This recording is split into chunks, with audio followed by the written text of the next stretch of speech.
Connecting with the divine with your eyes closed is meditation.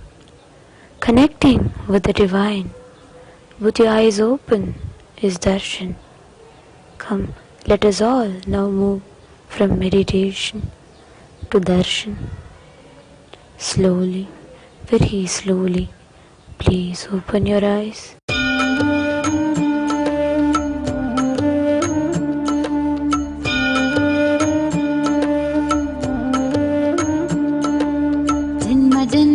செய்த தவமோ உற்ற நண்பனாய் நித்யானந்தனு வந்து உதித்தான் ஜென்ம ஜென்மமாய் செய்த தவமோ உற்ற நண்பனாய் நித்யானந்தனு வந்து உதித்தான் காக்கும் இறையே நட்டின் உருவாய் வந்த களிப்பால் கட்டு கடங்கா மகிழ்வு கொண்டே மலை போல் வரும் துயர் யாவையும் துடிப்போதினில் கொடியாக்கிட புயலாய் வருவான் துணையென வருவான் ஜென்ம ஜென்மமாய் செய்த தவமோ உற்ற நண்பனாய் நித்யானந்தன் வந்து உதித்தான்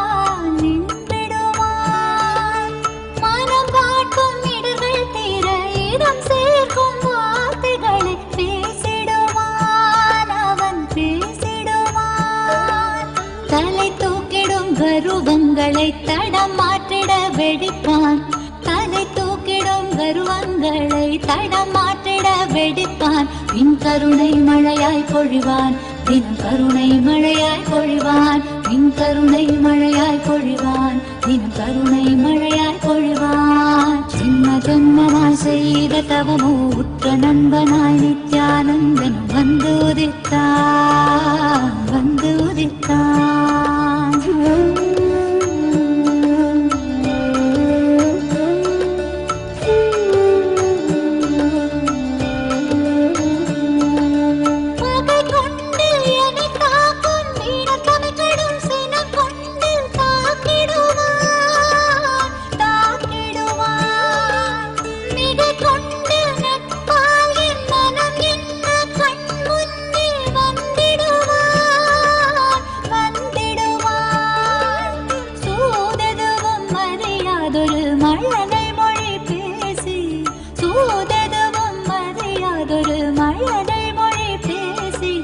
மகிழ்வை தளர்த்திட செய்வான் நித்தின் மகிழ்வை தளர்த்திட செய்வான் இந்த மகிழ்வை தளர்த்திட செய்வான் நித்தின் மகிழ்வை தளர்த்திட செய்வான் ஜென்ம ஜென்மமாய் ஜென்ம ஜென்மமாய் ஜென்ம ஜென்மமாய் ஜென்ம ஜென்மமாய் ஜென்ம ஜென்மமாய் செய்த தவமோ உற்ற நண்பனாய் நித்யானந்தன் வந்து உதித்தான்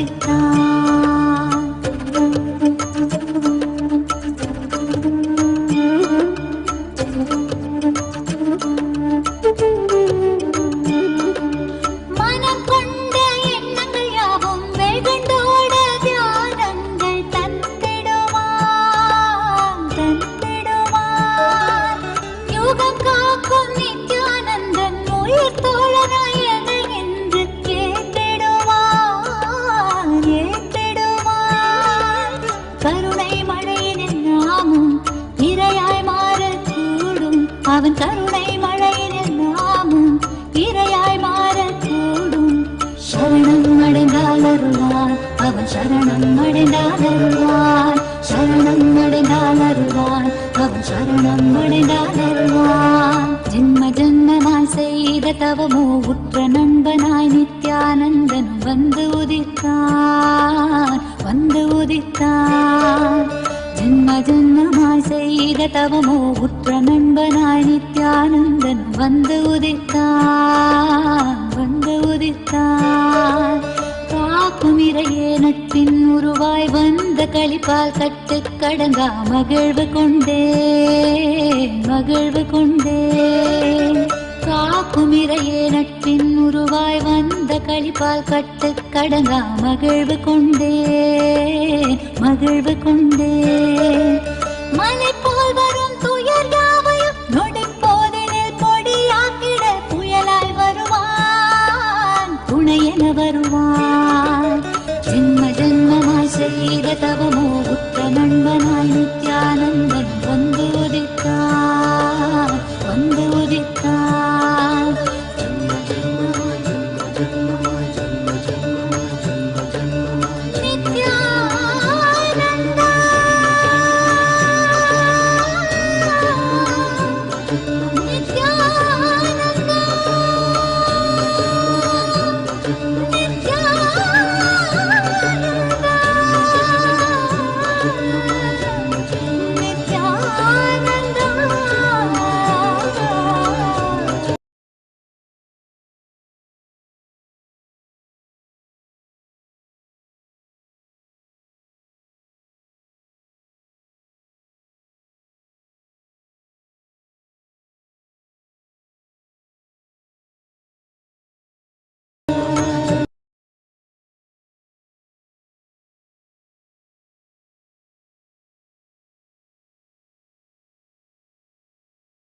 नित्यानन्देश्वर परमशिव समारम्भाम्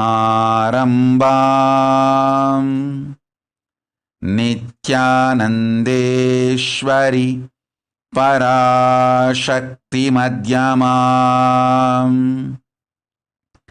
अस्मदाचार्यपर्यन्ताम् वन्दे गुरुपरम्पराम्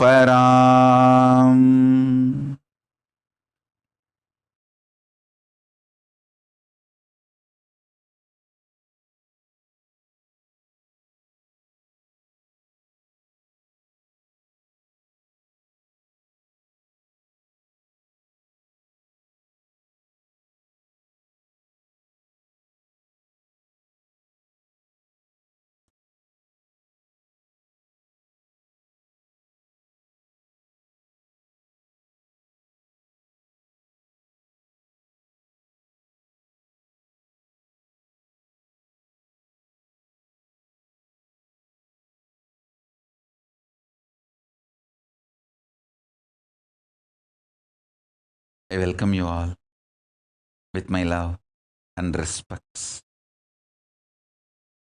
Welcome all the devotees, disciples,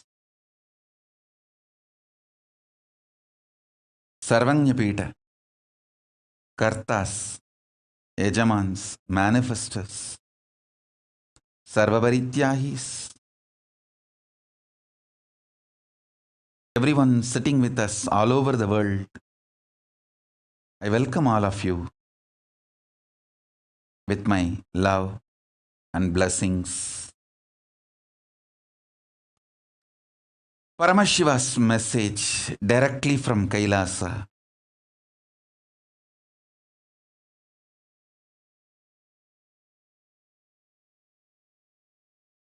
Signs of rejuvenation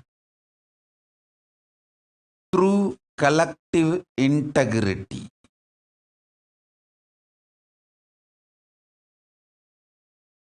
Let me explain this message. Signs of rejuvenation collective integrity. Listen deeply, internalize. Just by listening and internalizing, you will start manifesting. Shravana from the right person makes the truth which is heard manana and nididhyasana. So, right listening from right person makes the truth sink inside you, and the truth manifests as reality in your life. Shravana.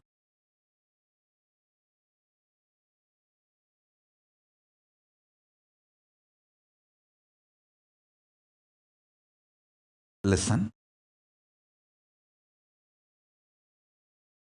Signs of rejuvenation through collective integrity.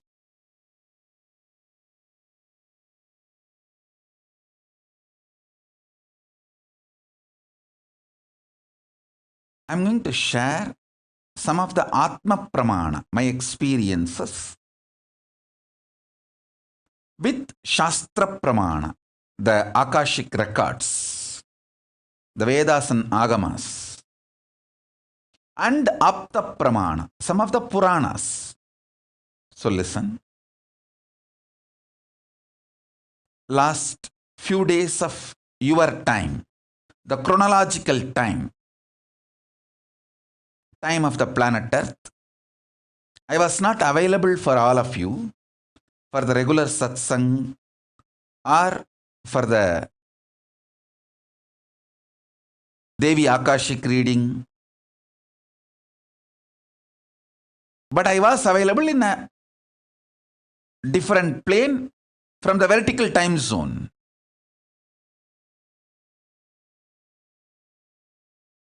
My experiences in that vertical time zone, in Kailasa, in that highest Nirvikalpa Samadhi,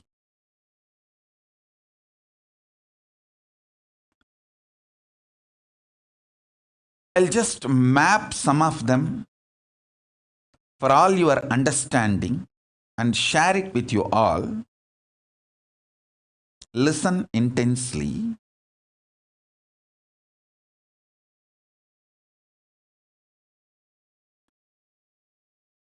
I was seeing clearly the Ahora face of Paramashiva, the rejuvenation phase of Paramashiva,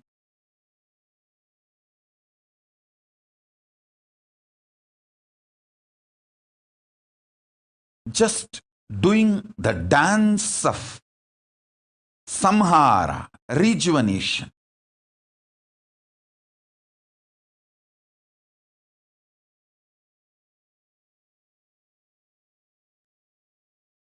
Kalabhairava just swallowing the heads of the Brahma. Listen.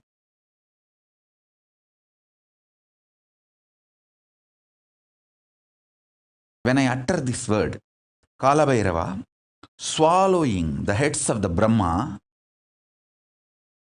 you can understand in this time zone level. I'll try to describe, map it to your understanding. Black hole swallowing the stars which produces stars. See, sun is not just a star which produces many stars. The star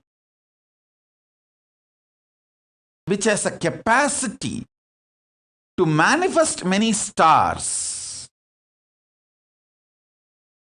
Same way, the mandala, space,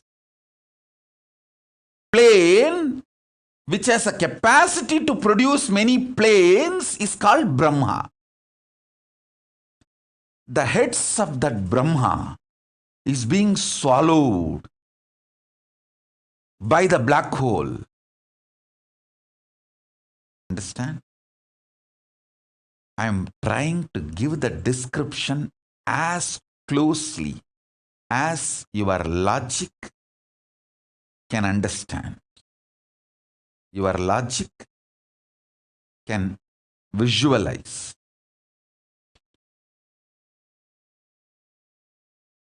I sincerely request all my disciples to listen to this satsang and hear these words. Even hearing this word, if you just meditate, especially when you before going to sleep, before falling asleep. Now, most of you are ready to retire for the day. Listen to this and fall asleep. You can experience this in the cosmos. See, Brahma means space which can produce multiple spaces. Brahma is the energy which can manifest multiple energies. Like a sun is a star which can manifest many stars. Brahma is a zone, space, mandala, which can manifest many mandalas, zones, spaces, stars.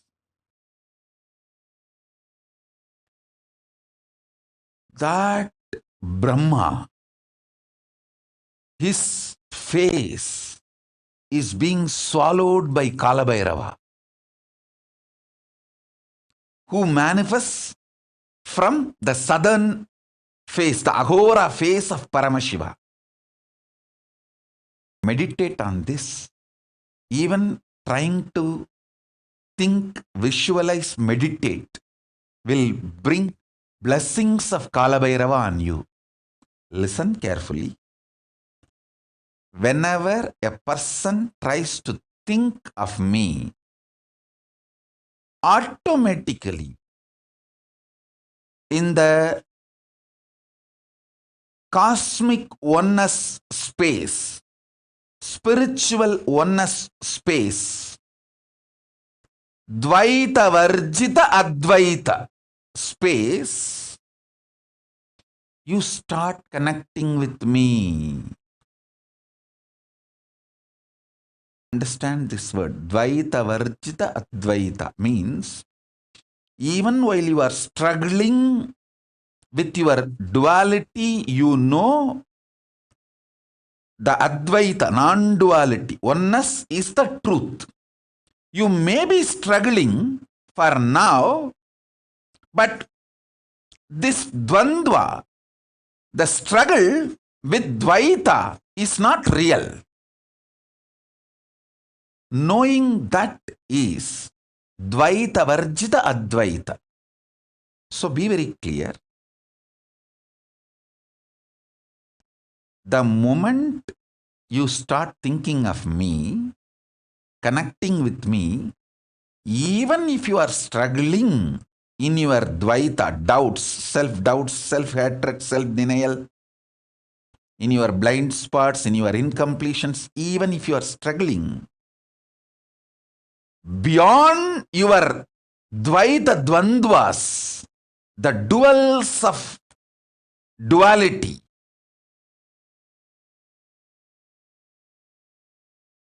the Advaita between us, the oneness between us gets activated, triggered, manifests. Same way,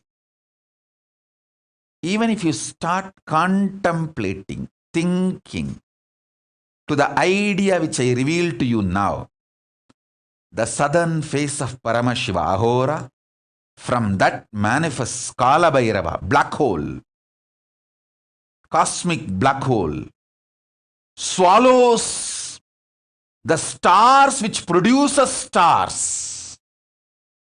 the heads of the Brahma. That is the beautiful story of Kalabhairava wearing the skulls of Brahma. Kalabhairava cuts the head of Brahma and wears as a garland. If you see all Kalabhairava deity, he will be wearing the skull garland. It's not ordinary human skull. It's a Kalabhairava's skull.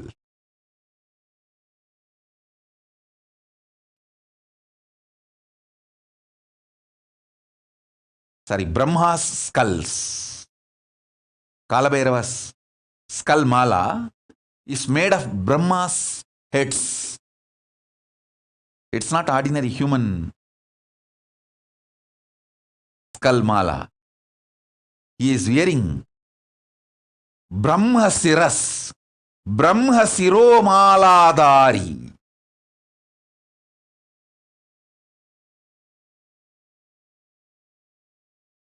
The Brahma's heads are worn as garland by Kalabhairava.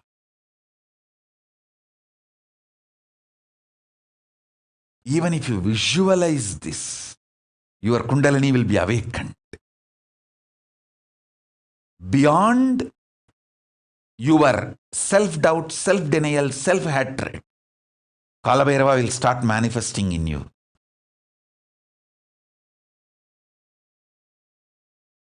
See, many of you connect with my Kalabhairava manifestation. How many of you enjoy, love, connect deeply with my Kalabhairava manifestation? Raise your hands. All of you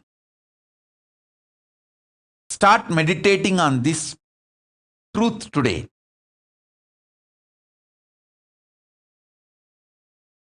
And rest. You will not fall asleep. You will fall in samadhi. I bless you all. Kalabhairava will really bless you, connect with you, help you all to rejuvenate in this Pralaya time, in this pandemic time. So listen, I will repeat.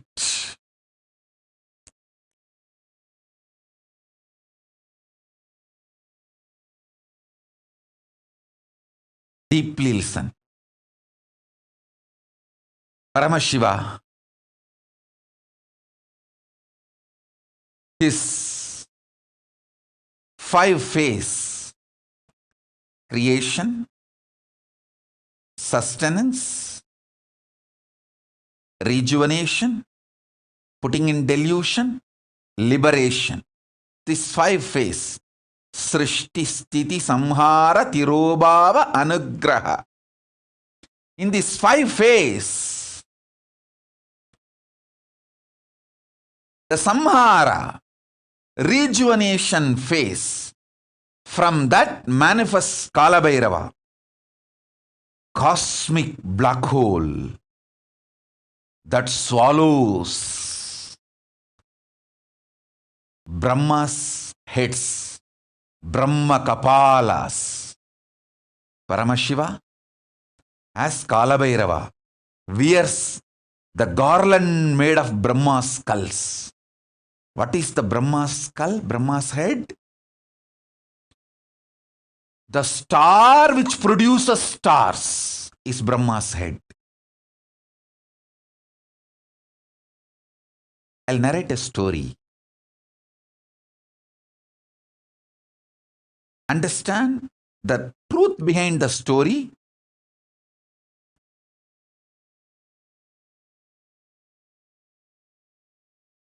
So you can understand the principle I am going to explain.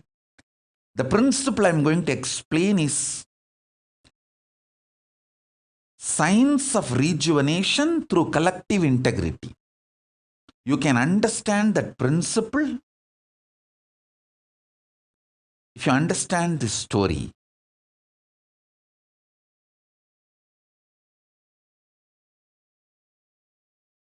All of us know Paramashiva gave Sudarshana Chakra to Vishnu.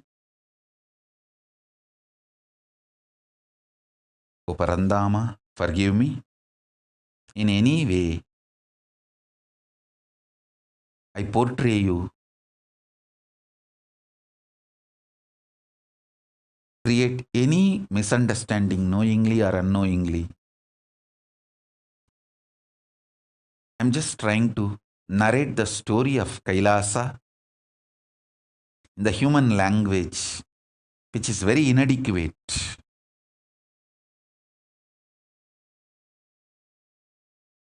There is language, not the spirit or intention.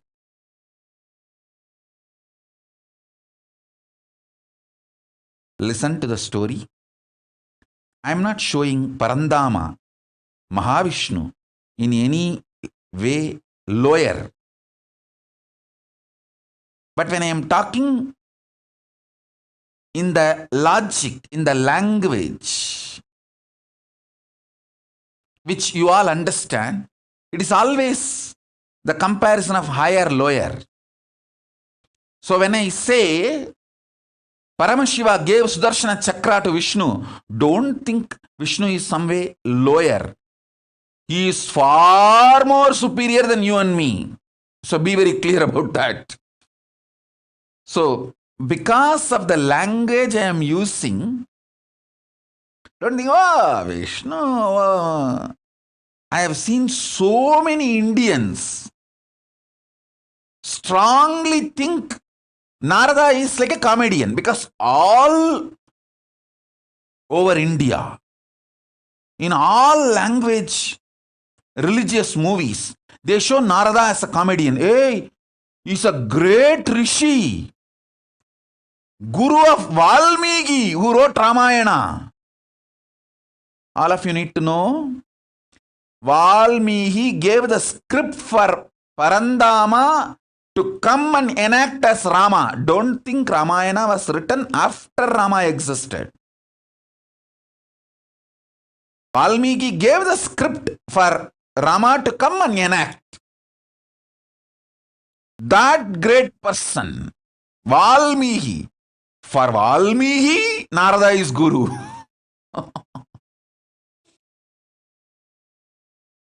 But this Indian movies try to show Narada as a comedian? No. So, the language I am using, based on that, don't try to judge Vishnu. Listen to the truth I am trying to explain. So, all of us know that Vishnu did tapas towards Paramashiva, and Paramashiva gave Sudarshana Chakra for Vishnu to protect this creation.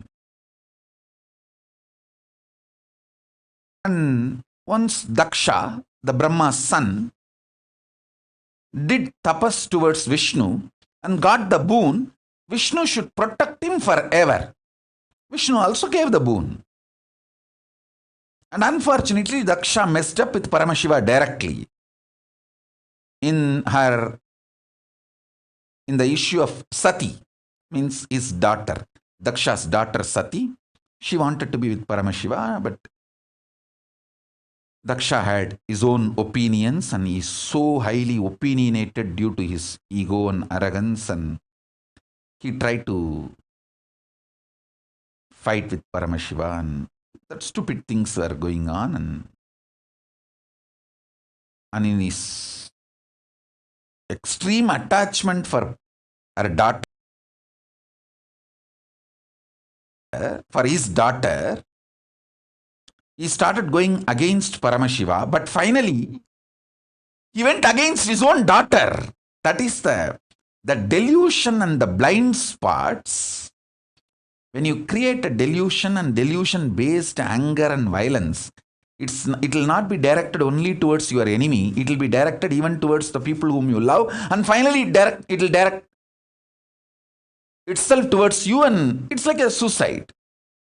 That is why that blind spot centric arrogance, the delusion based arrogance and violence is always not just murderous, it is suicidal. So this guy, Daksha, got into that mess. And again, I wanted to tell you all, based on this story which I am narrating, don't try to underestimate Daksha also. He is surely far higher than you. So these are the stories from the different plane. So remember that and learn only the truth.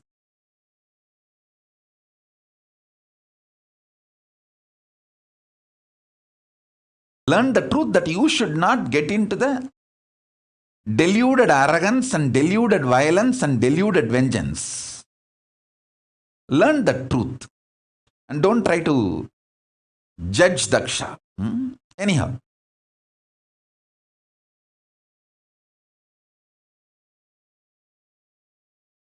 So this Daksha did a yajna,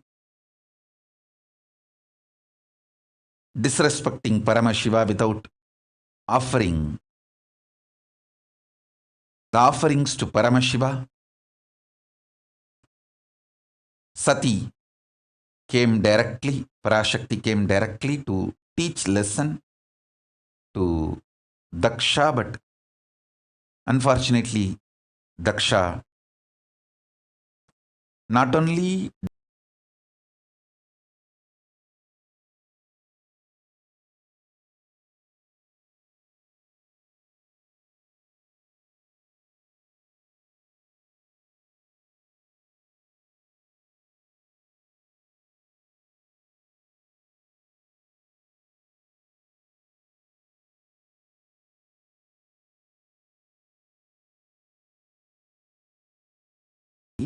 when your deluded arrogance and anger is directed towards Paramashiva, then naturally it destroys you. So this fellow is extreme attachment to his daughter. He developed anger towards Paramashiva. Finally, that same anger, due to his delusion, he directed it towards his own daughter, for whom he developed anger towards Paramashiva. And then finally that anger destroyed him. He directed that same anger on Sati, and Sati just gave the body back, the body given by Daksha. She just threw it back, because Daksha prayed to Devi Parashakti and begged for Parashakti to come down as his daughter. But the fool has forgotten. He brought Parashakti herself as his daughter, and he became deluded. Anyhow, you all know the story that she gave up the body Daksha gave and showed her original form of Dasamahavidya, that she is Parashakti. And then Paramashiva manifested as Veerabhadra to come and teach a lesson to this Daksha's arrogance. Vishnu is caught because he gave a commitment to Daksha. He gave a word to Daksha that he will protect Daksha forever. He has to maintain his integrity. So, when Paramashiva came directly to finish the Daksha Yajna in the form of Veerabhadra, and Daksha to teach lesson to the Daksha and Daksha's, to remove Daksha's arrogance, Vishnu saw what can be done. One side, my integrity, my commitment to my disciples, my devotees, that I have given a word, I will protect him forever. Other side, Paramashiva. What to do? He decided, okay, let me try my best to keep my words. With all Paramashiva gave me. So he took the Sudarshana Chakra and said, Paramashiva, this is the greatest weapon you gave me to protect this creation.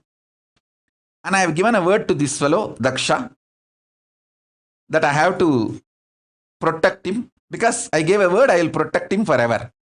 My maximum capacity to protect is Sudarshana Chakra. Now I am sending this towards you to protect my integrity, to keep my integrity. So he sends the chakra towards Paramashiva. Simply one of that Brahma Kapala, which Paramashiva was wearing, that Kapala just swallowed that Sudarshana Chakra. Like a murku. And if you know the Indian snack murku, how you grab the murku and smash in your mouth.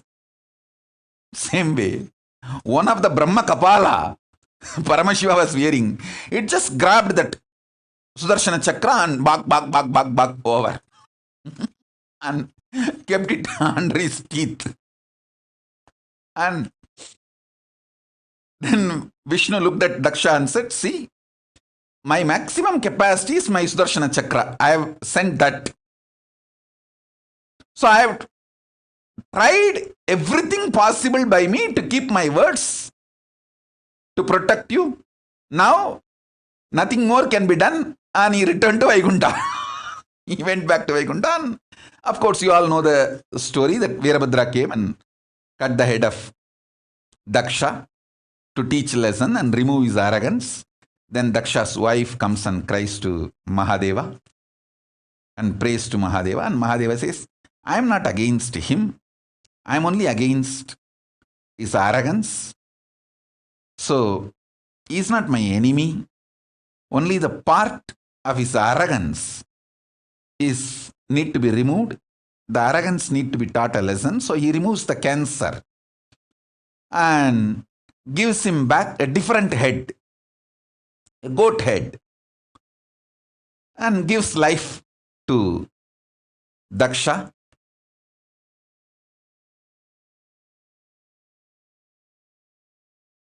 Story has a very deep significance. Women's Muladhara Chakra, man's Sahasrara Chakra. This too is the source for a child to manifest.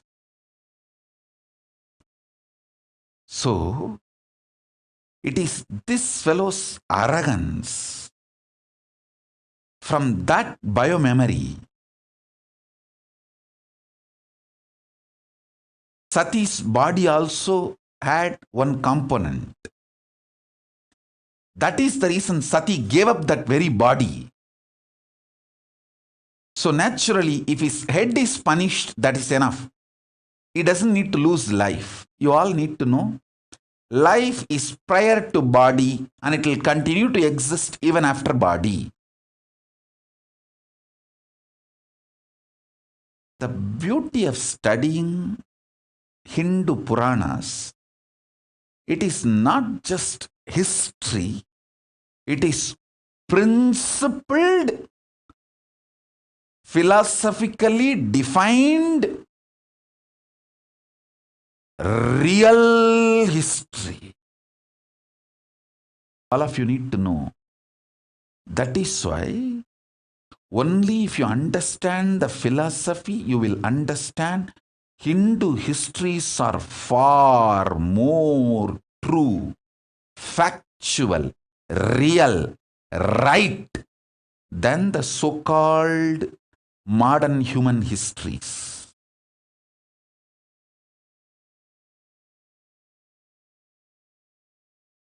So-called modern human histories.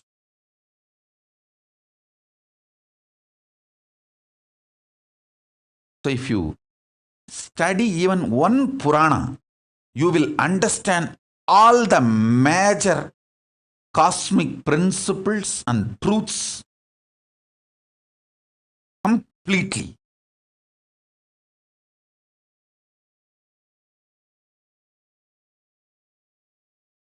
It's a very powerful revelation, very powerful truth.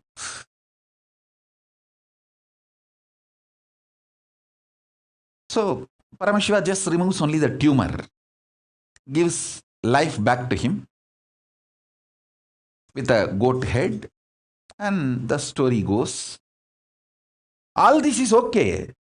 But in this whole drama, Vishnu lost chakra, his Sudarshana chakra. Now, how he will protect the world? He has to protect the world, his devotees. There are so many things need to be done, which is dependent on his Sudarshana chakra. Then he prays to Paramashiva, starts meditating again, doing tapas. Mahadeva, please give that Sudarshana chakra back. I have to maintain this universe. I have to protect this universe as per your order. Because you ordained me to protect this universe. In this, I got into the mess by giving a commitment to Daksha. I never imagined this fool will go against you and create a mess for me also. It's extremely stupid. So Kalabhairava appears and asks Vishnu, come on, tell me, what do you want? Vishnu says, give me that Sudarshana chakra back.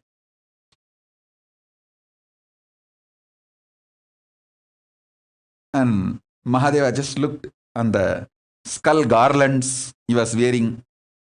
Hey, where is that Sudarshana chakra? Who is having? One skull said, I'm only having it's in my teeth. I just grabbed it because I was the nearest one. When the chakra was coming, I just grabbed it and it's in my teeth.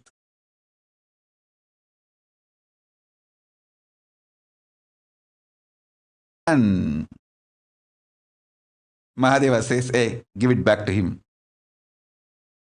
That Brahmakapala said, Mahadeva, I am ready to give now because I always obey your order. Immediately I'll give it back. But I want him to do completion. How dare he sends his Sudarshana chakra towards you?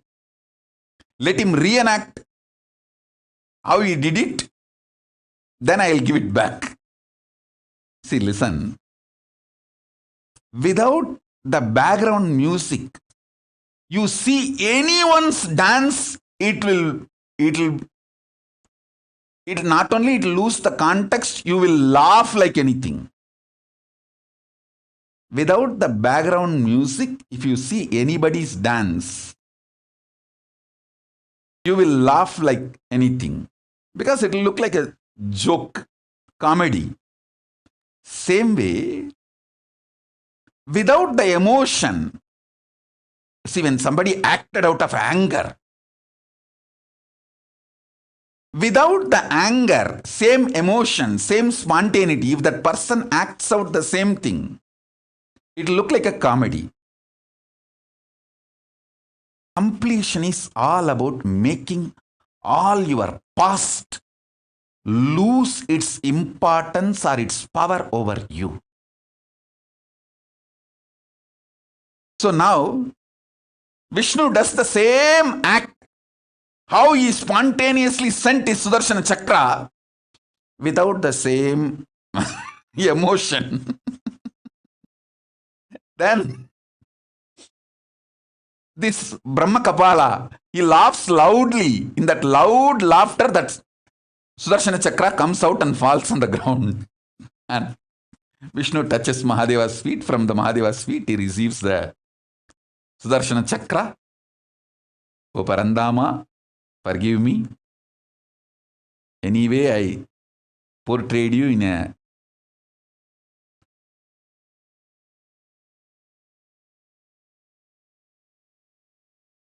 dim light,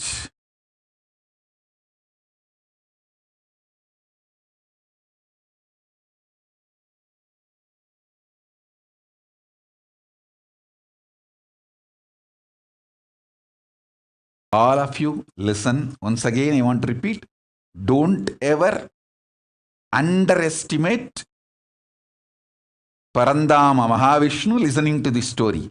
The story is told to show the greatness of Paramashiva, but not to show Parandama in any dim light or low idea. So be very clear. Understand the principle.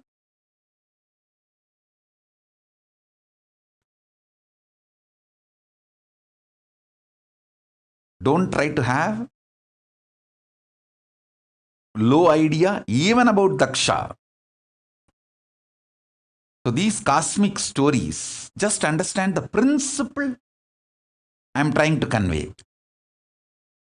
Don't try to do your own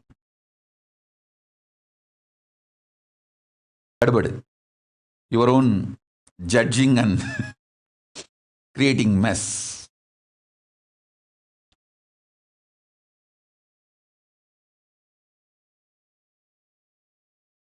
In Sati's whole existence, the deep devotion of mother, but the arrogance of the father, both got into her system. The muscle memory of the deep devotion of mother made her fall in love with Paramashiva, but the arrogance strain came from father's biomemory. That made even Sati disobey Mahadeva and come from Kailasa to Mayapuri. Mayapuri is the present day Haridwar, to teach lesson to Daksha. Mahadeva told, hey, he will not listen. Listen. She should have obeyed Mahadeva's strategy. But the strain of Daksha, because of Daksha's own biomemory, she thought she can teach a lesson to Daksha. She taught a lesson in a different way, but anyhow, understand the story, whatever has happened. And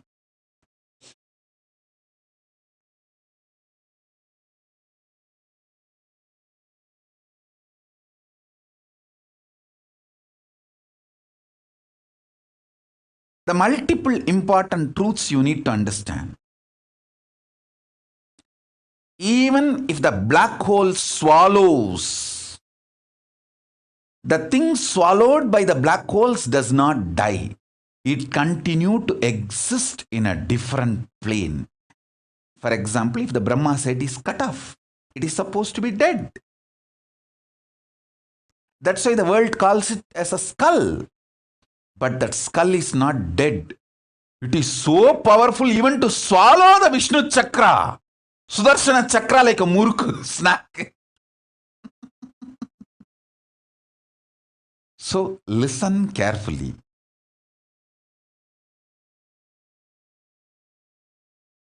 You don't have death. There is nothing called destruction. I am only saying, die after realizing there is no death. Don't die before that. Because if you die before realizing there is no death, you may have death, but not the real undying experience.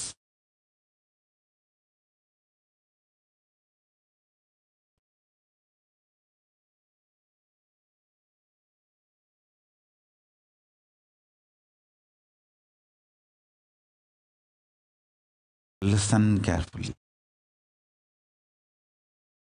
Even if you die by being with Guru, he will show you the undying component of you when your body stops functioning. Even your death will be liberation. If you die without Guru, you may have death, but not the liberation or realization of undying during the death. You will be just born again and again. What? Dying. Even if you live without Guru, it's worse than death. Even if you die with Guru, it's much beyond than life and death. With Guru, everything is okay. Without Guru, nothing is okay, is the truth. Brahma Kapala, Brahma's head, even if it is cut by Kala Bhairava and decides to be with Kala Bhairava, it doesn't die. Because after the Brahma's head was removed, Brahma realized his arrogance and surrendered to Mahadeva. That is why the Brahma Kapalas don't die. Listen carefully.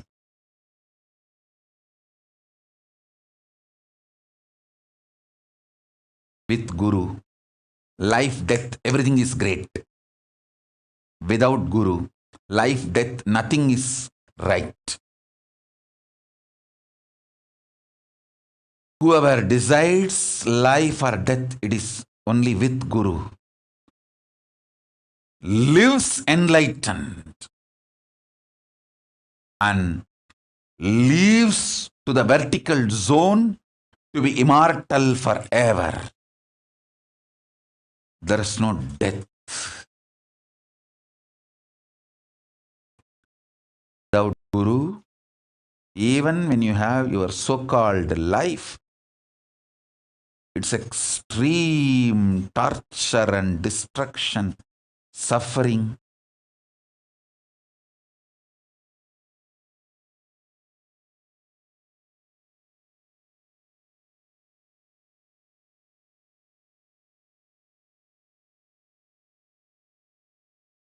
Neither life nor death is worth going through without Guru. With Guru, both are worth going through.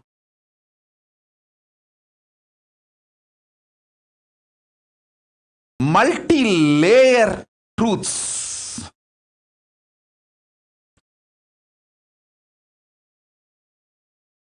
From this story, listen. I'll reveal multi-layer truths from this story for you to understand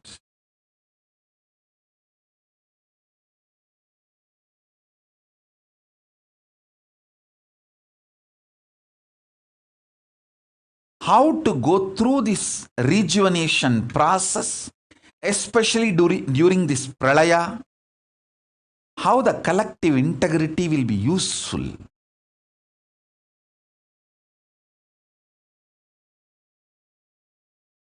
See, there is so many truths from various planes need to be told, and finally the whole thing need to be seen in a very organized way.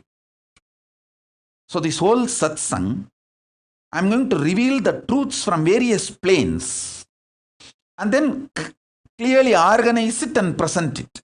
So watch this satsang 2-3 times, because it is related to cosmic existence and your existence. I'll tell you the importance about collective integrity. See, individual integrity is like your heart clicking with the truth integrity. Hey, yes, this integrity is the greatest principle of life. Your heart clicking with the truth is individual integrity. Collective integrity means your heart convincing various parts of your body, your life, about this great principle, integrity. Please understand.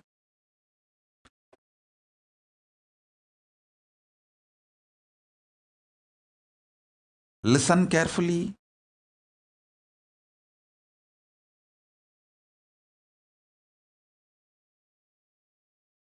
You convincing your husband about the need for collective integrity is your heart convincing your brain about the integrity. Listen.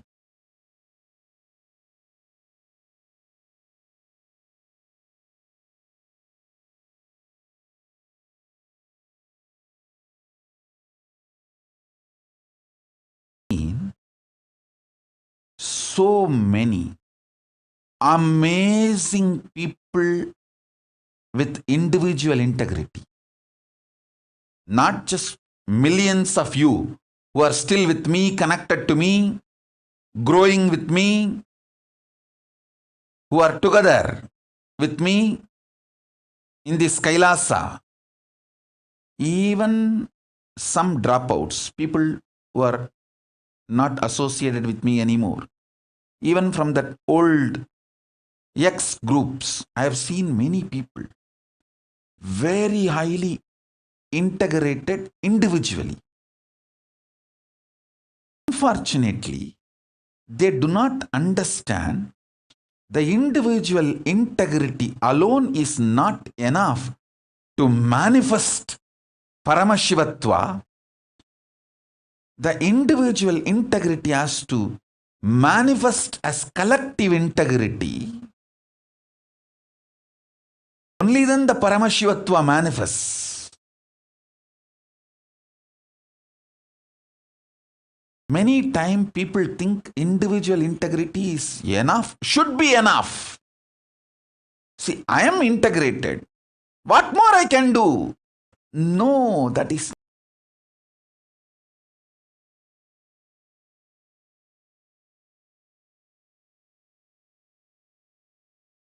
not true. When you are integrated, you inspire everyone around you to be integrated. Please understand.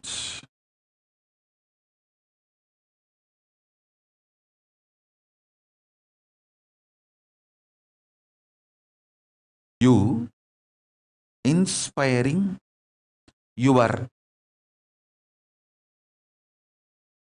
organs,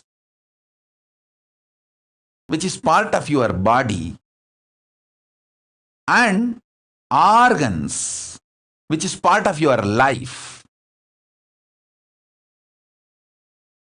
Both are one and the same. Sometimes you may inspire, you may be even integrated to your Nirahara Samyama in your heart. Your heart may be integrated to your Nirahara Samyama, but your stomach may not be convinced about the Nirahara Samyama.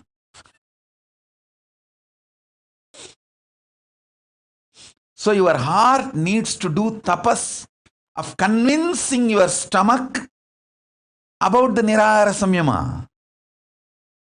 Same way, when you are evolving individual integrity, you need to do tapas to manifest collective integrity in everyone around your life.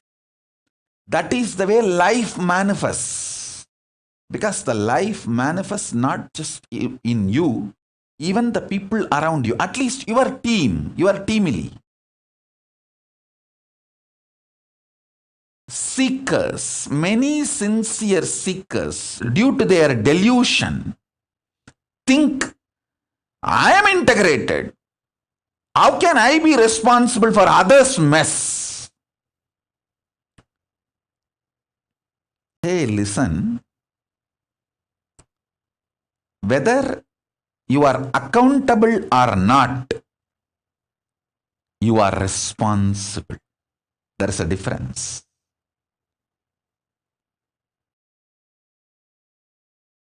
If your neighbor robs, steals, is a thief, robber, you may not be accountable for his crimes, but you are responsible to make him realize his mistake. Otherwise, he is going to rob your house tomorrow.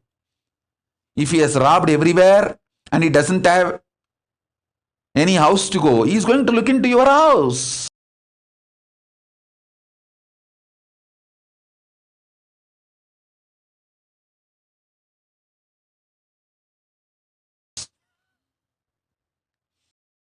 So be very clear. I have seen many sincere integrated seekers does not have this understanding or does not want to do any tapas for collective integrity. They think individual integrity can liberate them and enlighten them, manifest them what they want, and they will be able to manifest Paramashivatva. No, whether you are with me or you are on your own, be very clear. This is the principle of the cosmos. Till you manifest collective integrity, you will not manifest Paramashivatva fully. The state, space, powers, being, and Kailasa of Paramashiva, all this manifests only when you manifest collective integrity. The tapas required for collective integrity is mandatory for enlightenment.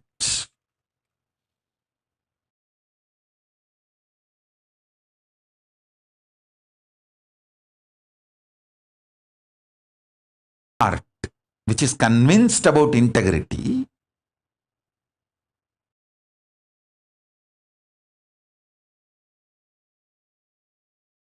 need to convince all the organs of your body and organs of your life. See, when I say organs of your body, you all understand. Heart, lungs, brain, intestine, all the organs. You all even feel, yes, I should convince all the organs of my body. True. But why should I convince the organs of my life? They should convince themselves.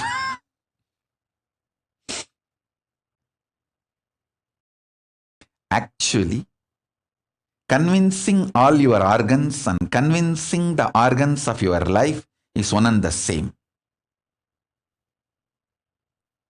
All of you listen. If you are not able to convince your husband, some parts of your brain is still not convinced about it. If you are not able to convince your wife, some parts of your emotions are still not convinced about it. Each organ actually holds the key for each relationship you have in your life.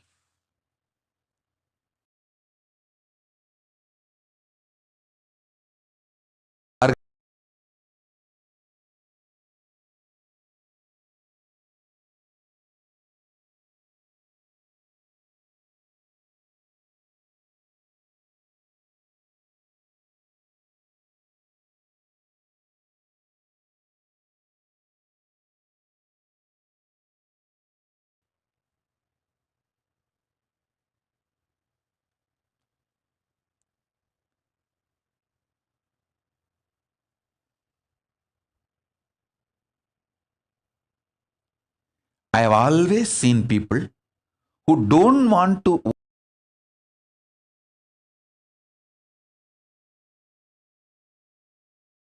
time.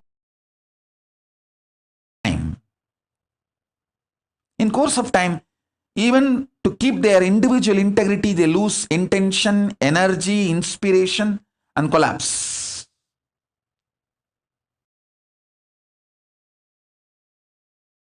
So work intensely for collective integrity. Your individual integrity also will be shining, radiating more and more intensely. This is the truth about collective integrity. Now,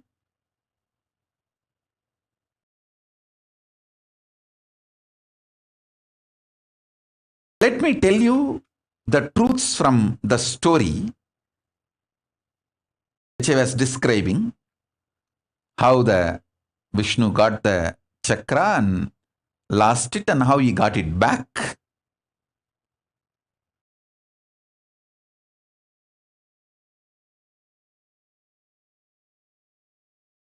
And the truths which you can learn from that story to understand the collective integrity and go through this rejuvenation process instead of getting destroyed in this whole pralaya.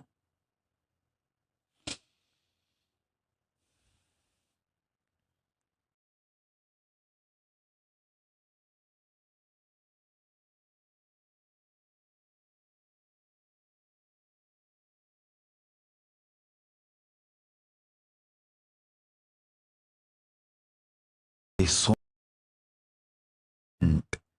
of Brahma's skulls for him. Understand, that is the most beautiful dhyana sloka in English for Mahakala Bhairava. If you have some photos released by NASA, how the black holes swallow the big bangs, just see exactly that indescribable way Mahakala Bhairava with the Brahma Kapala Malas, the skull garland of Brahma Kapalas, the multiple big bangs swallowed by the large black hole. But that big bangs are not dead. They are all there as garland, alive and more powerful, even to swallow Vishnu's chakra, Sudarshana chakra. See, Brahma is son of Vishnu.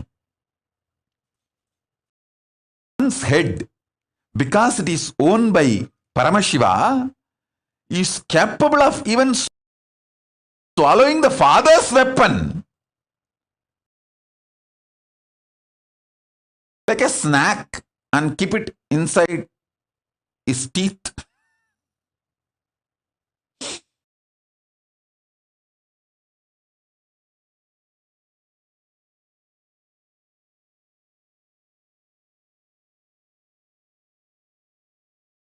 To understand this whole, this visualization is from one plane, one zone, one time zone. And then the next story,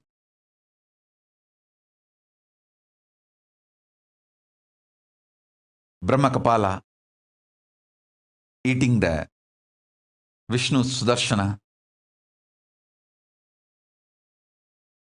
That is from another one vertical time zone, from another plane. And my description, definition about the collective integrity, this is from another plane. So I am trying to reveal the truths from the various planes, map it into your life for you to practically experience Paramashivatva. How? No destruction touches you. Only rejuvenation happens to you. Listen. Next, one story from my own experience, my own life. when multi-layered attacks from multiple gangs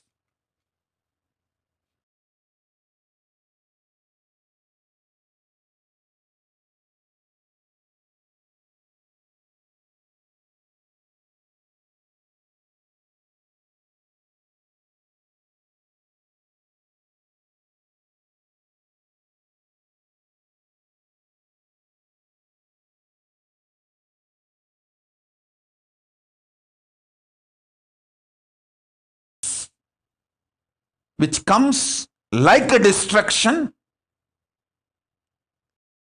I know how to just change them and be in the space of rejuvenation.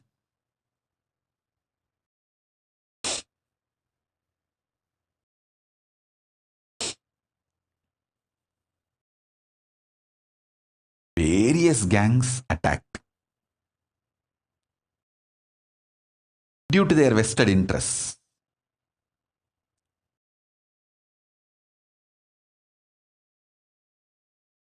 There are some people who waged the war. There are some people who tried to war beneficier. They did not wage the war. It's like a jackal, culinary, never attacks an elephant. But when there was a fight between the lion and elephant,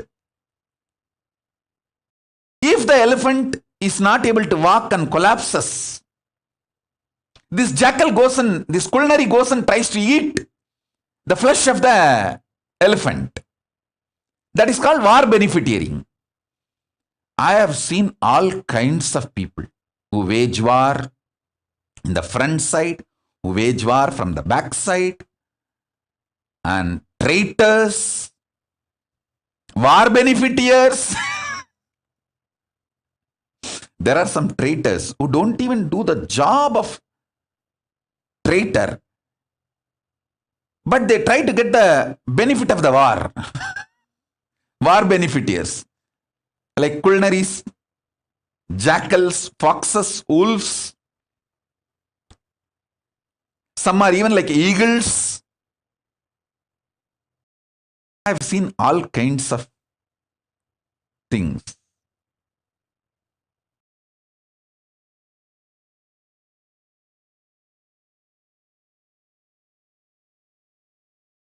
I don't even want to name those gangs, groups which attacked, because, listen carefully, this is one of the most beautiful strategy of Krishna. He doesn't name his enemies.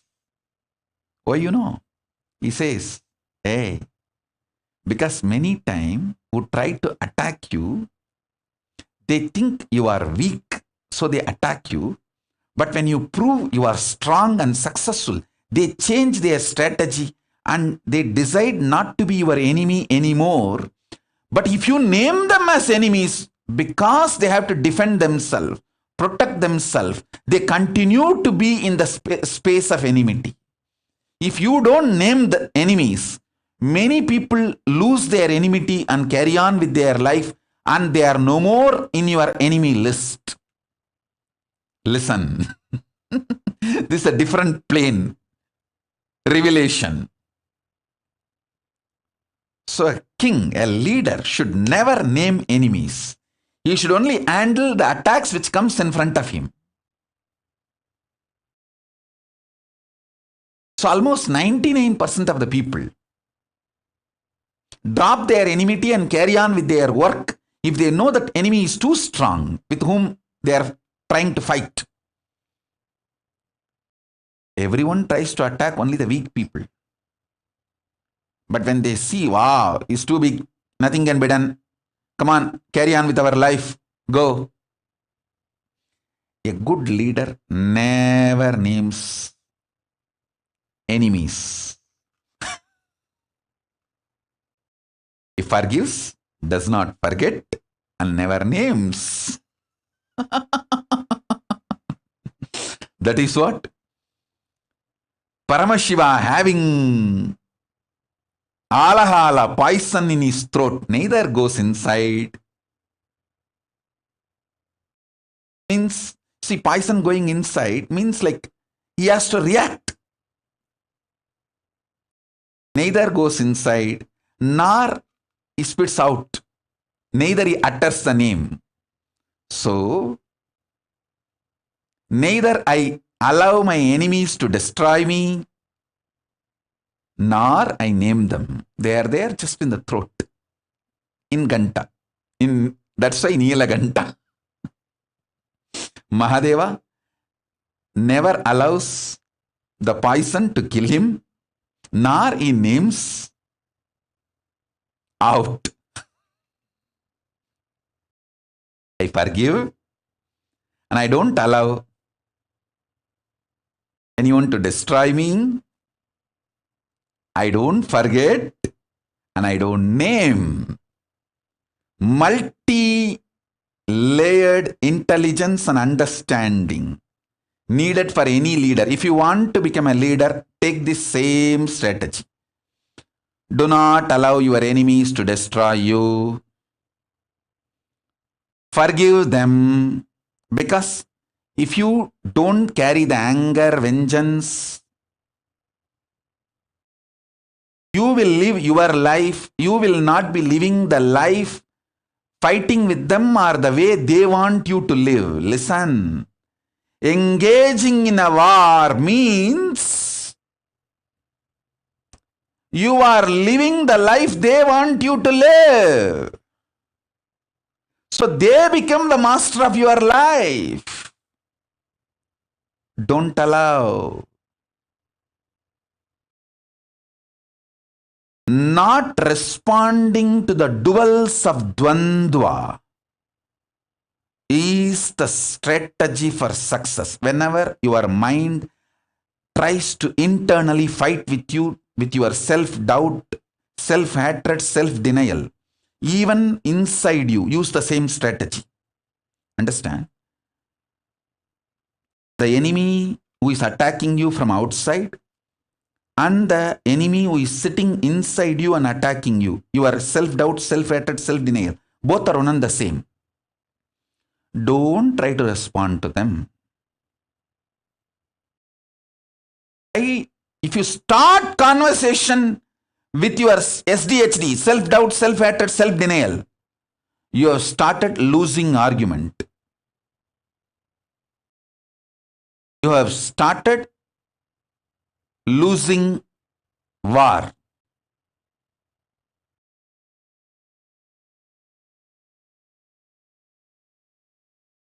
I can tell you a lot of stories and jokes. I have a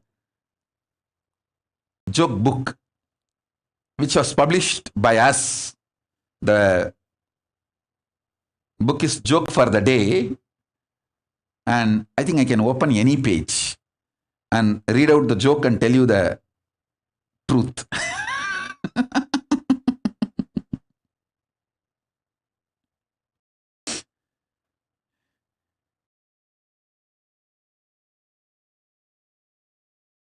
Sikar Sharif was with his two friends at a party.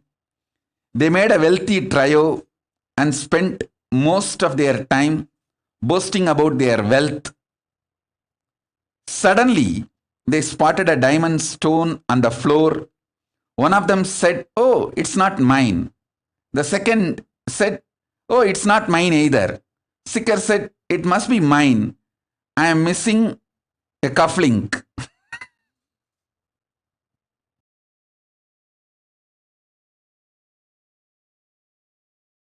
It is good fun to be able to flaunt professionally, but only when it is done like a lotus in a pond, untouched by the waters, although neck deep in it. That's a truth you need to realize. I just opened one page and read out the joke. Connect this joke also to what I was trying to convey. Ability to convince his friends comes by the spontaneity and ability to convince himself. If you are convinced about you, spontaneously you will be able to convince everyone around you. This is the foundation you need for collective integrity. Foundation you need for a collective integrity is you being convinced about your existence. So, during every situation, you can convince anyone around you,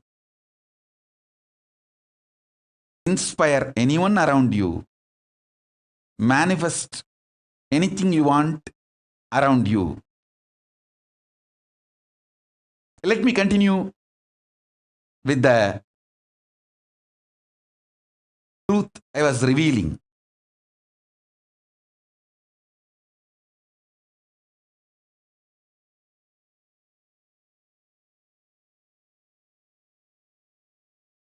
Getting into argument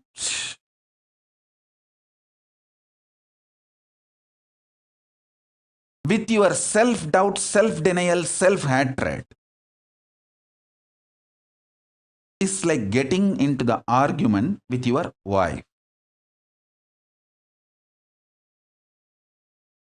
Instead of the word wife, I'll say spouse. Getting into the argument with your spouse is sure way to lose, because she thinks 10 steps ahead of you. By being with you, she knows all the arguments you will present, and she has already prepared all her replies for your arguments. Only then she's calling you for argument.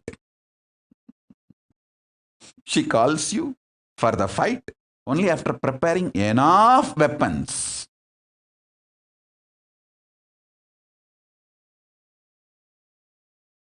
So anyway,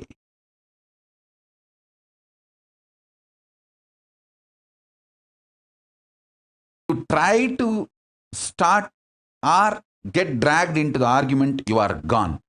See,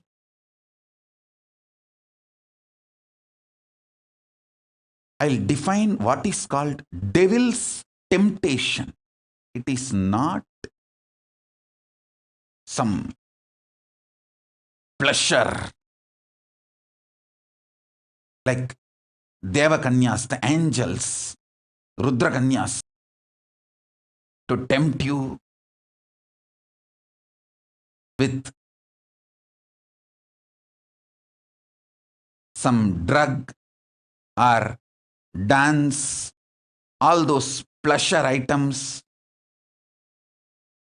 The worst devil's temptation you will face in your life is you thinking, she's calling me for fight. This one argument which she's presenting is very weak argument. I have answer for this.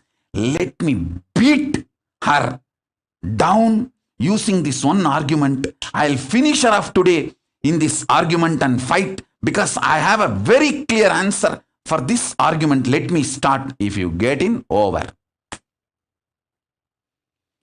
Never ever get tempted by the weak argument your spouse starts with you. That is the worst devil's temptation. If you answer for that argument, over, because that's a trap. Because it looks very weak argument. Sometimes it will be absolutely lie. You would have gone to her sister's marriage and given her best gifts. She will straight lie. You did not even come to my sister's marriage. You did not even care about my family. If you think, it's wrong, she's lying, this argument will not stand. Let me remind her. Let me give the facts and figures, throw it in front of her and win over this argument. If you start over, understand? The worst devil's temptation. Don't think will be some Ramba, Menaga, Urvasi, how they were sent to disturb the tapas of Vishwamitra.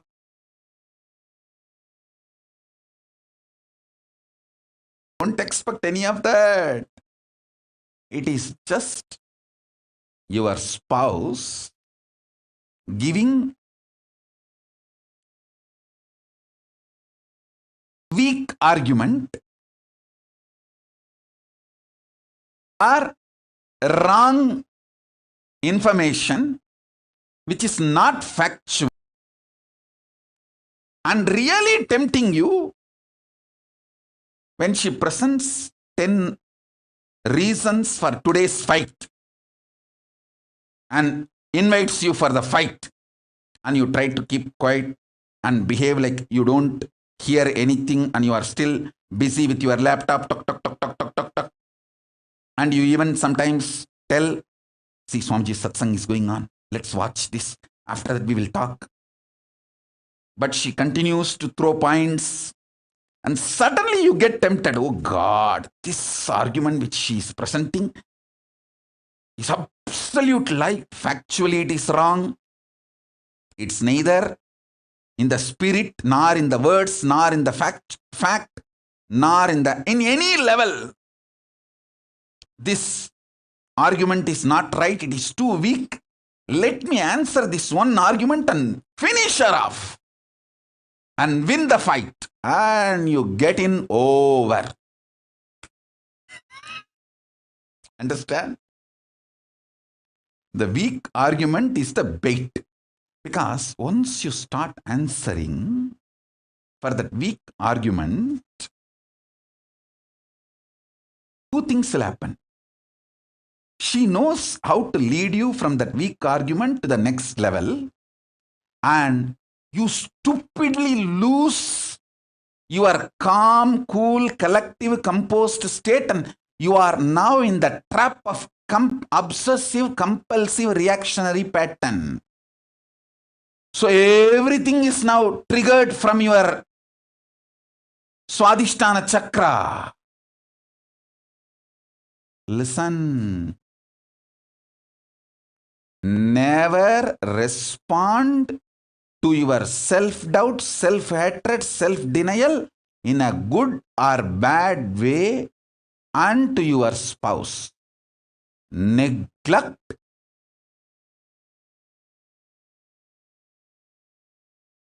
Don't terrorize yourself internally, externally. Detox yourself. Wait patiently. Do tapas. Help your spouse to detox himself or herself. Solution is detox. Not any kind of argument.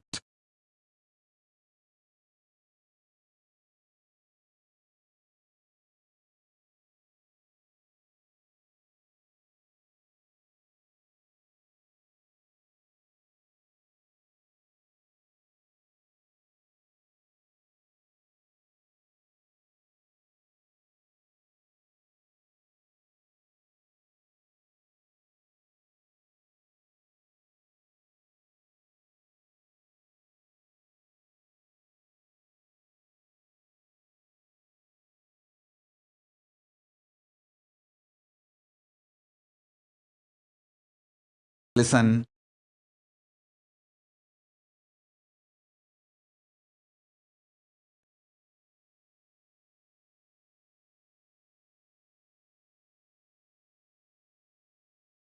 I'm trying to share facts, figures, philosophies, informations from various time zones. An organized way finally giving you the conclusion.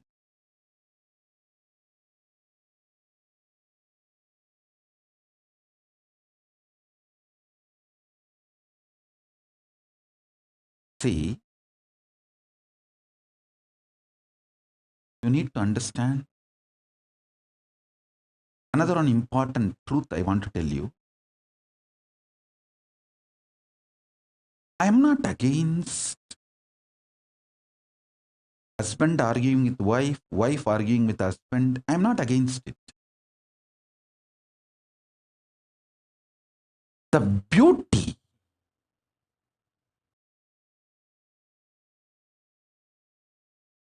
of the arguments is lost when you try to break the whole relationship. That is where the whole mess is. I tell you, I have seen Indian couples. In India, majority of the couples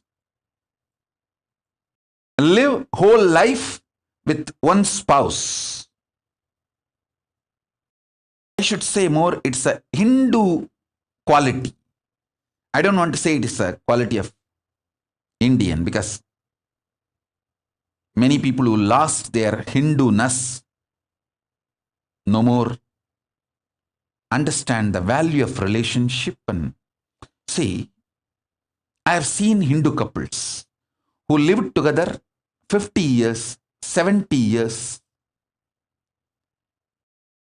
In their old age, it's not that they never had arguments or fights, but even that arguments and fights, they enjoy those memories in their old age and feel proud about it. With all of that, we stayed together.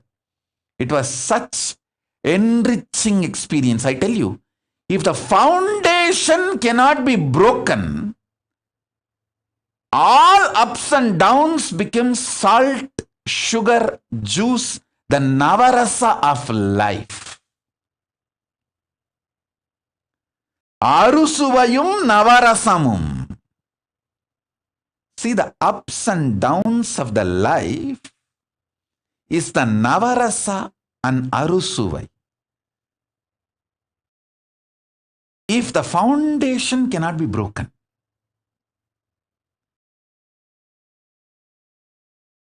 in Hindu marriage, there is no divorce.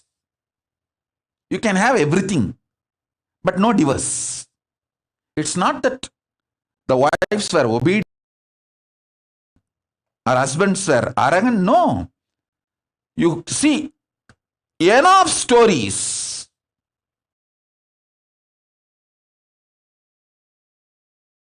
Freedom, power. Hinduism is the most feministic religion, I tell you.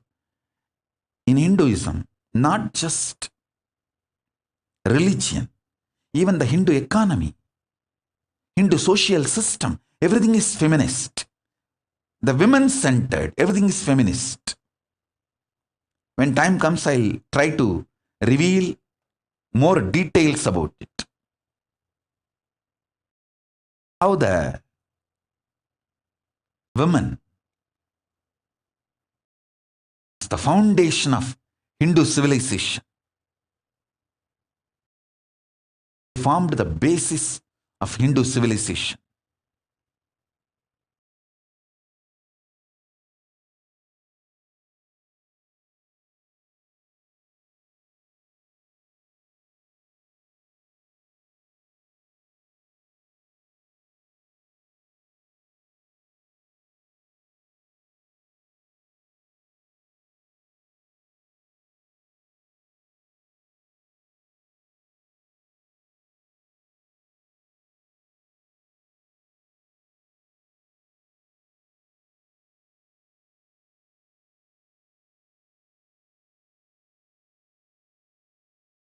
Someone asked Ramakrishna when he was in deathbed. Literally, everyone knows that he is going to leave the body soon. I should not use the word deathbed for the great incarnations like him. They never die, but the time to leave their body. Everyone knows that he is going to leave the body. Close, sincere devotees of him, they come and ask him, Bhagavan, how can you leave the body so soon? Still, you have not trained. Continue your mission. Only few boys are trained and they are too young. He smiles and says, one woman is enough to carry my mission. She is already trained. Sharada Devi. She is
if the foundation can be broken, if the foundation cannot be broken, ups and downs becomes a beautiful navarasa of your life.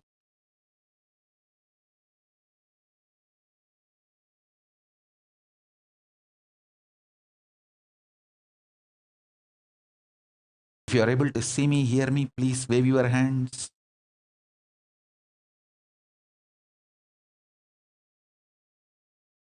If you are able to see me and hear me, please wave your hands.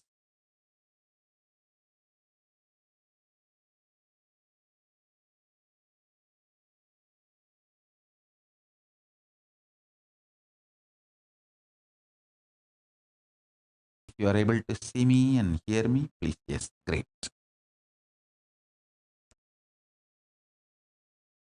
Yes. Understand?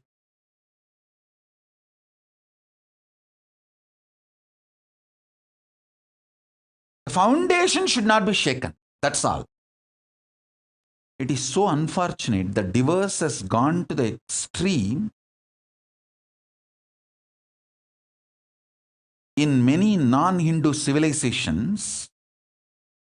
I read an article in US. Someone went to the court and got divorce from his own father, and the court granted the divorce from the father-son relationship. Father-son or father-daughter relationship, whatever.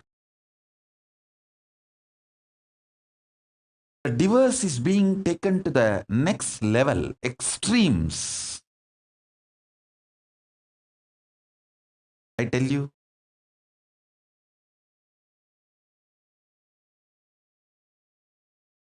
whether it's a relationship with father or mother or wife or husband, son, brother, daughter, any relationship,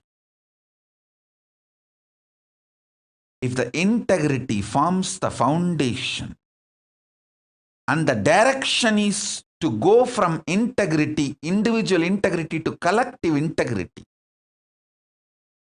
you manifest what you want in your life.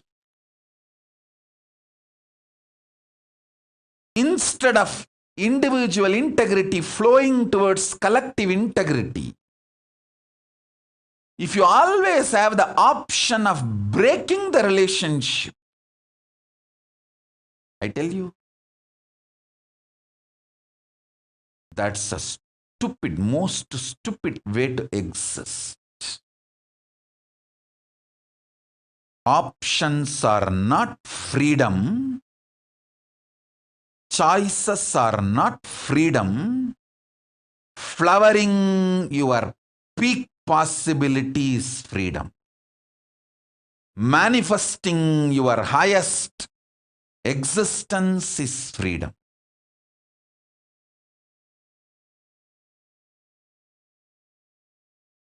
The cosmic definition of freedom is manifesting the highest existence, not just options and choices.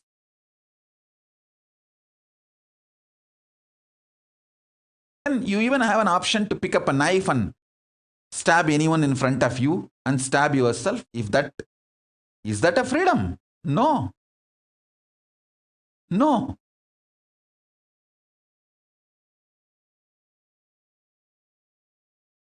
Choices and options are not freedom.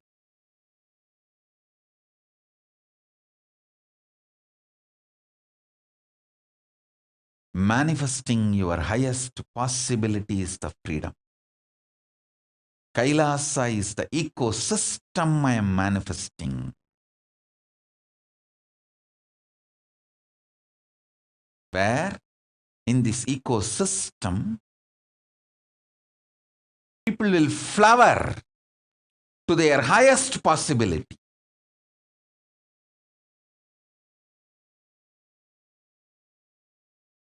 When people are feeling bored, couples are feeling bored, tired, that middle age boredom and tiredness hits them.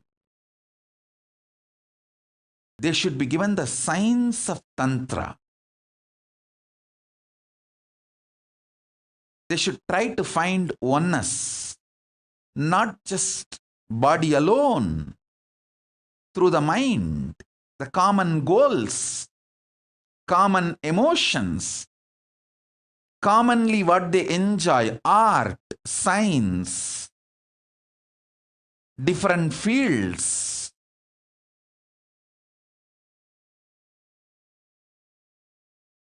And conscious spiritual powers, experience, enlightenment. If you find something which makes you experience oneness, you will never think of divorce. You know how to go to the depths of each one's consciousness and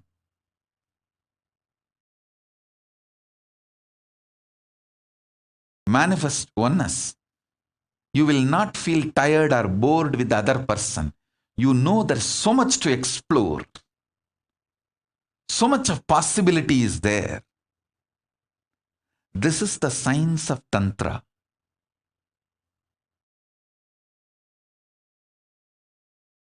This is the foundation of Tantra.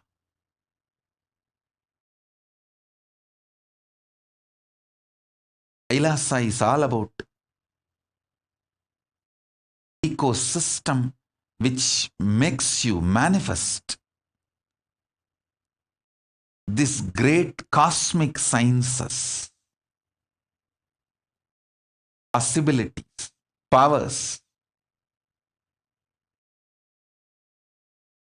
Whatever I am talking, making it all this as a reality.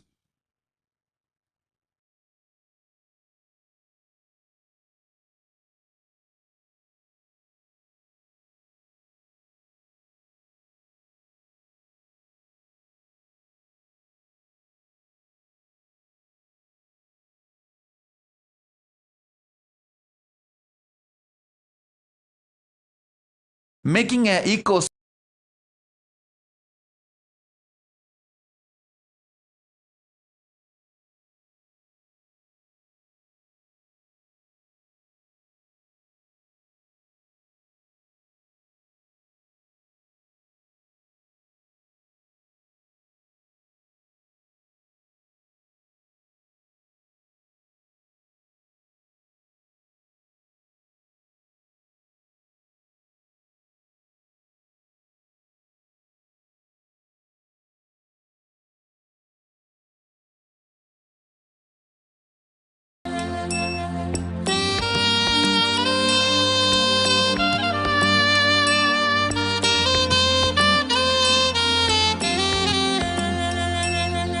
Nithyananda, oh Nithyananda.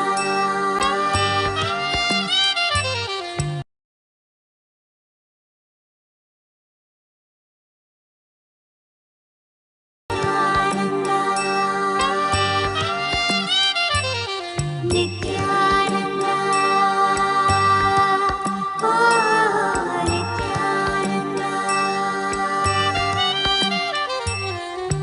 மனமுறு தருணம் தலைவனாய் அழைக்க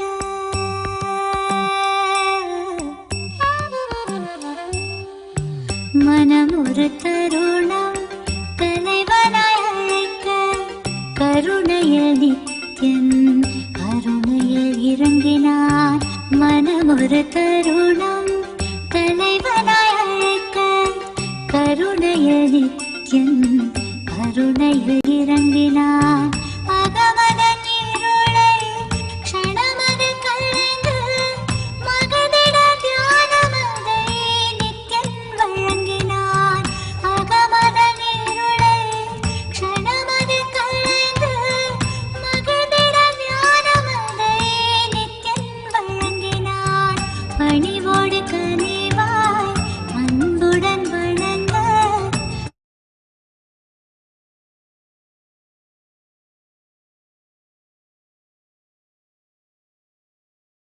Listen. If you are able to see me, hear me, please wave your hands.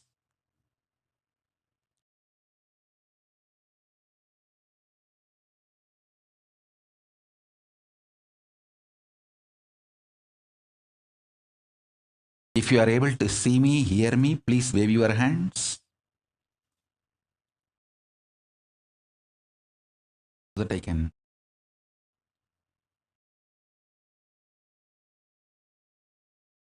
Yes, that's wonderful. Listen, let me repeat now. I will repeat what I was sharing. Listen.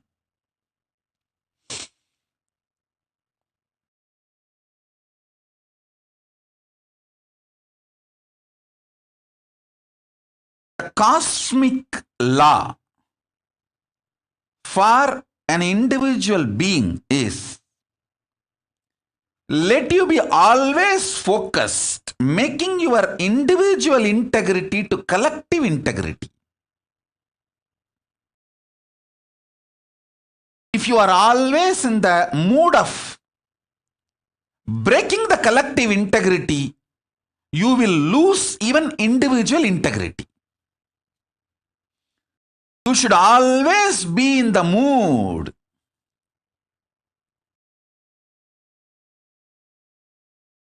of making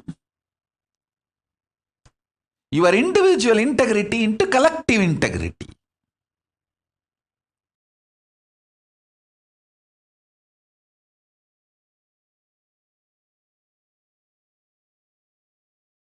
Understand?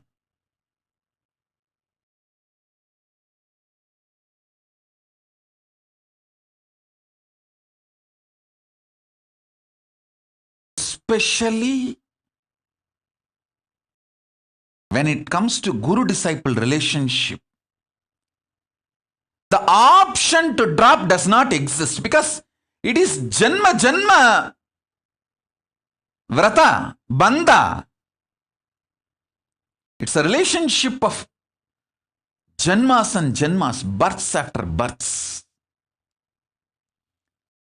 Only due to the tapas of so many births, you even feel connected. And after getting connected, you only have to grow more and more in collective integrity. I realized one thing. We need a politically sovereign place for making this great cosmic law of life, the collective integrity, to make as law of our existence. Only then the human beings will evolve and manifest Paramashiva. The whole focus will be on manifesting Paramashivatva. It will not be stupid options of whether I can break this today, break that today. Freedom to break, choices to break is not freedom. Freedom to make it is freedom. Freedom to make it is freedom. I tell you, I have seen the couples who lived together 50 years, 75 years.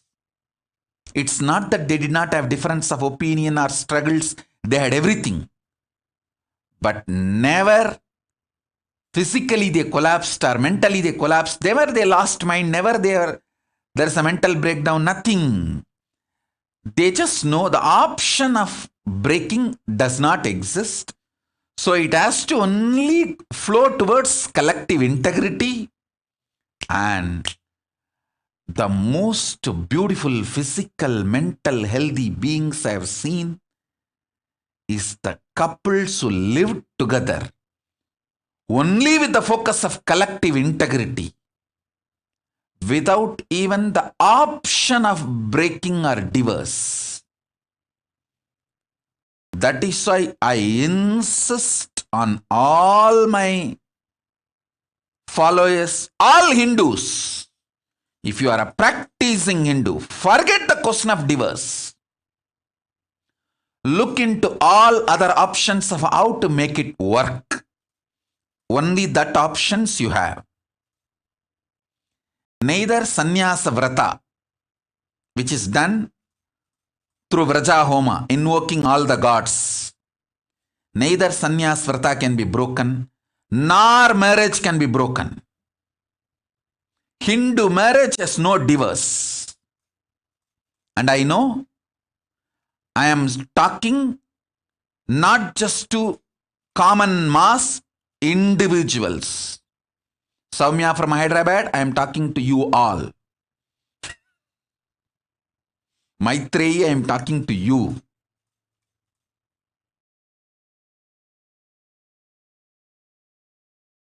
I am talking to each one of you. So many names I don't want to take here in public.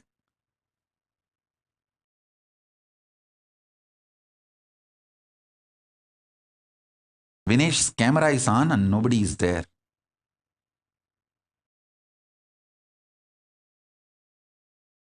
I'm talking to every one of you.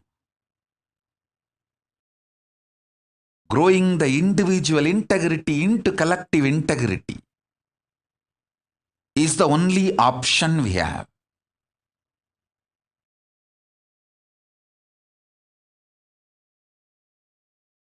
That is life.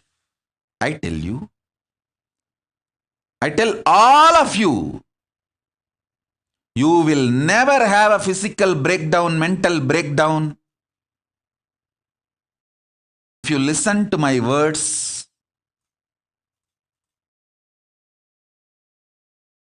work only towards collective integrity. Collective integrity is the only option we have in front of our eyes. It will only make you grow and mature. Akila and Anusha, I am talking to you.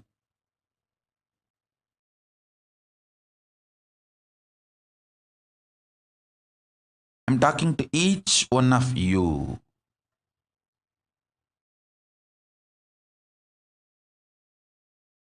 All the wrong ideas you are taught. No, if I continue to stay in this marriage, I may just mentally break. Nothing like that. All that is stupid ideas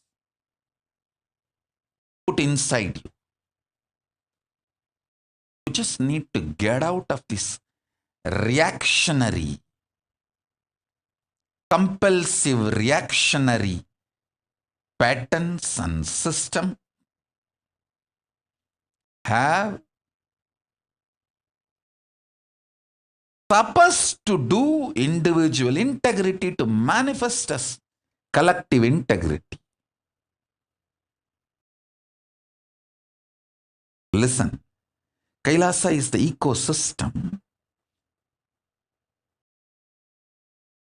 where only people who commit collective integrity is their life.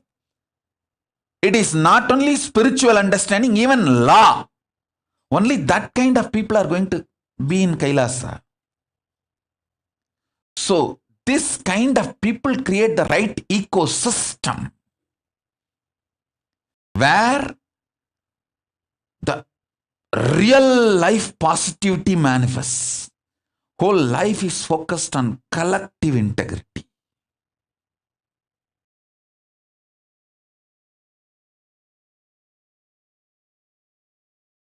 I saw Hindus need a political sovereign land where they can practice these truths not only as a spiritual principle, even as the law of life. It is high time.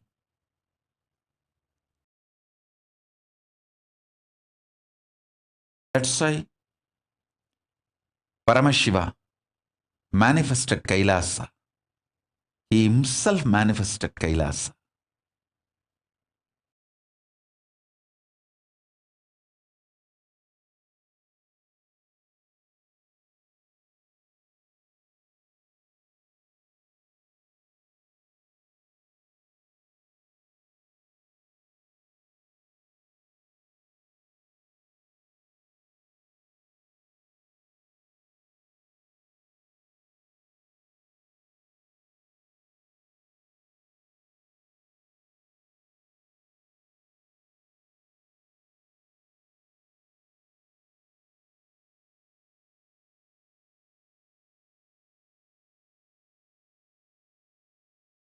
In Kailasa, you have all options, all knowledge, all sciences, all the best things to make collective integrity happen, other than divorce. You can't break. Other than that, you will get everything best. You will have the knowledge of Tantra. You will have all the other alternative arrangements to make things work, evolve, manifest the individual integrity into collective integrity, understandings, ambience,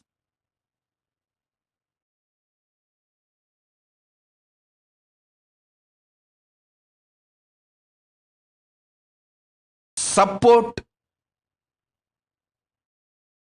knowledge, experts, giving counseling, guidance.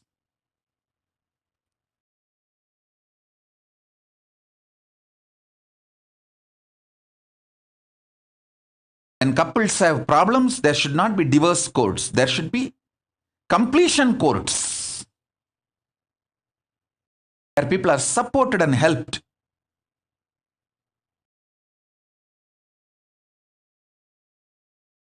This will be the law of life in Kailasa. Working from individual integrity to collective integrity is Kailasa.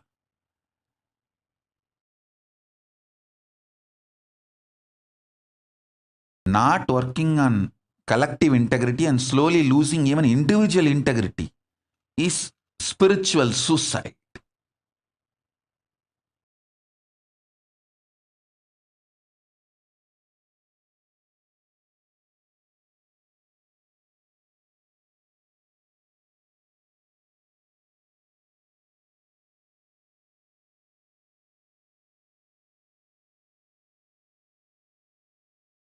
So I have presented so many truths.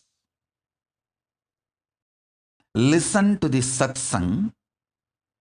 In the next satsang, I wanted to present few more facts and then organize the whole thing and present how the collective integrity helps you not to get destroyed, but to get rejuvenated during this pralaya, during this pandemic, in every level. In your business, in your health, in your mental wealth. Mental health, I'm using two words, mental health and mental wealth. Mental health is being happy. Mental wealth is ability to be creative. Listen, just listen. See my example. It's now 3 years over. I have withdrawn myself from the humanity. Sitting just in one room, day and night. Now pandemic and this lockdown has taught you all how difficult to sit in one place. How your body and mind is melting down and collapsing. Of course, not for my disciples. My disciples know the science. I'm telling ordinary people. For ordinary people, how difficult it is to sit in one place. Last 3 years, I'm just sitting in one room, literally. Only the 2-digit number of people I have seen in last 3 years.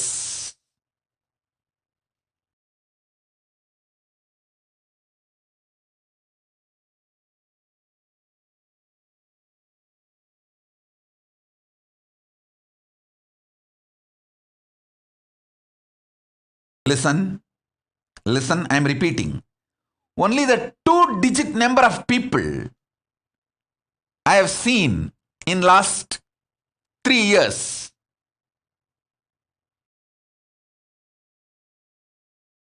Per day, I see only 1-digit number of people who give me little juice which I am drinking.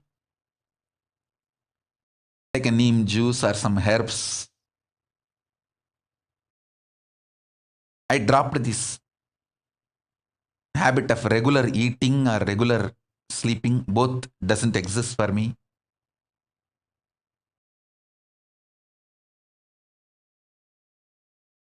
Sitting in one room. No food. No sleep. No people.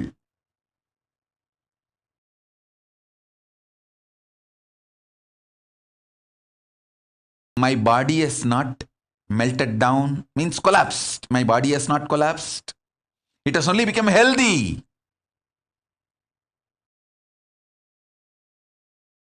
ஊனினை உருக்கி உள்ளொளி பெருக்கி. My whole system has become so healthy, alive. 100 times healthier than earlier it was. Of course, even the question of mental collapse does not exist. Not only neither my mind collapsed, it is so alive, active, creative, manifesting all the great gifts of Kailasa. All of you. Consciousness becomes so powerful in this tapas. It can manifest anywhere, anything, for anyone, wherever you are.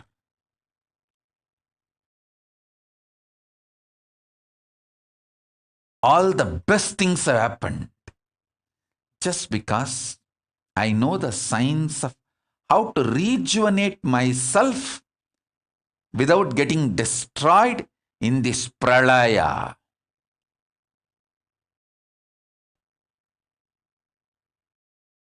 In this pralaya,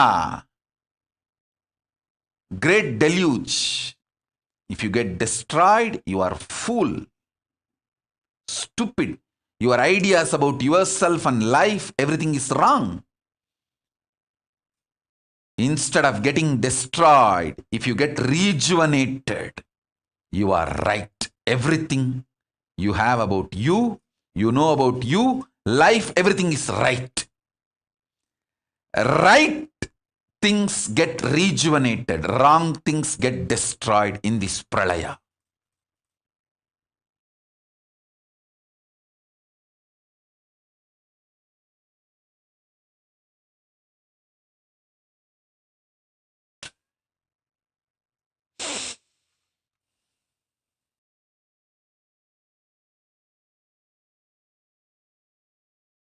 I tell you,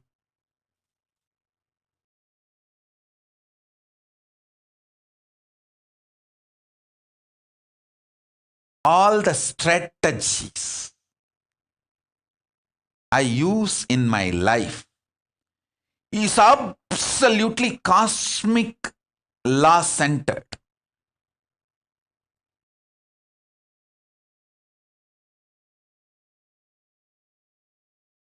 Paramashiva Paramashiva Jnana is my dharma.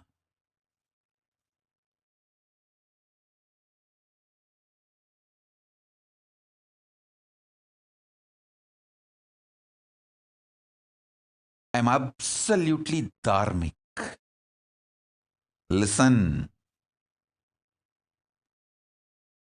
Nithyananda haters, one of the biggest thing boils them, they can't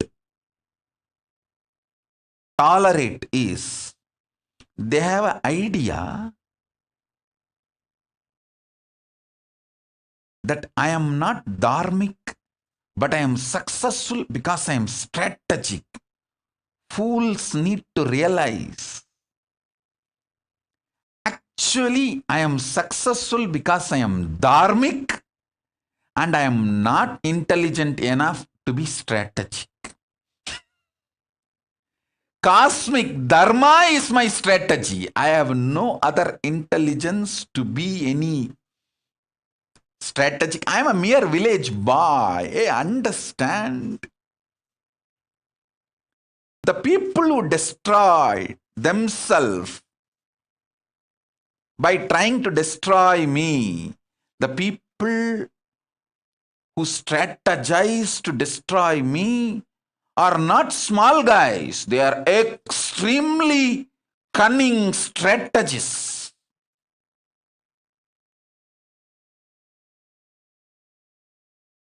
Extremely cunning strategists.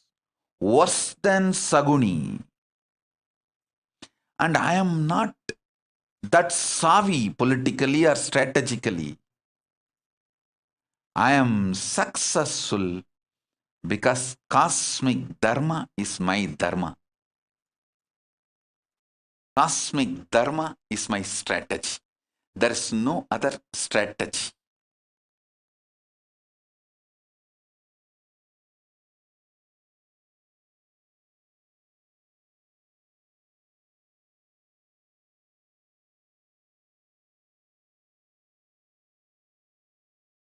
Listen.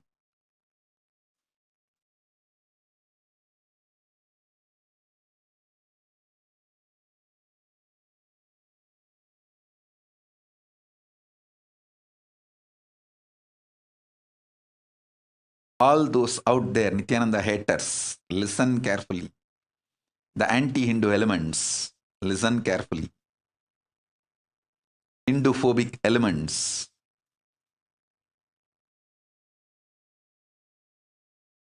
Missionary militants and militant missionaries. Listen carefully. I am successful because cosmic dharma is my strategy.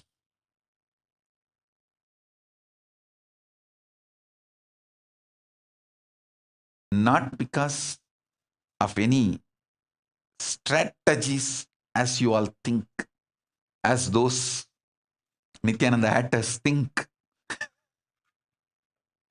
I am not trained in any strategy or expert or experienced in any strategy. I am a mere village boy, not even a graduate, just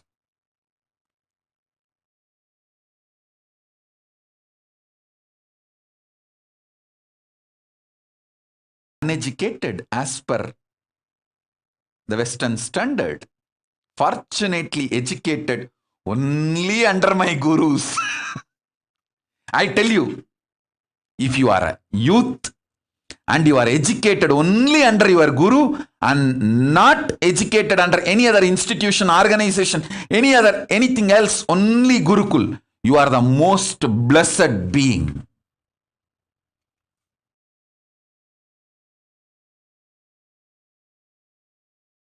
If you are a Gurukul kid and you are part of my Kailasa, celebrate your existence. Celebrate your existence.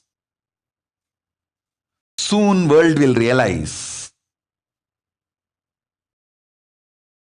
you guys are the best beings because cosmic dharma will be your strategy.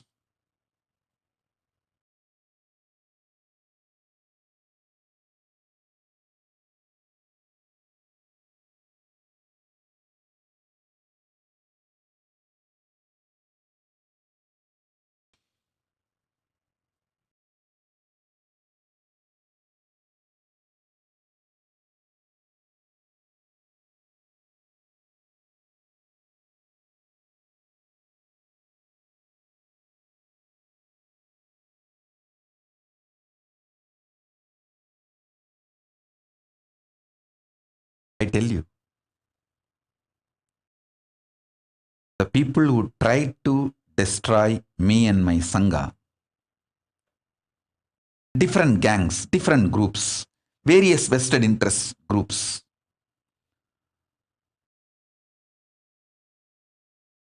some of them are international strategists. My project is the first failure they faced. That kind of a powerful strategist.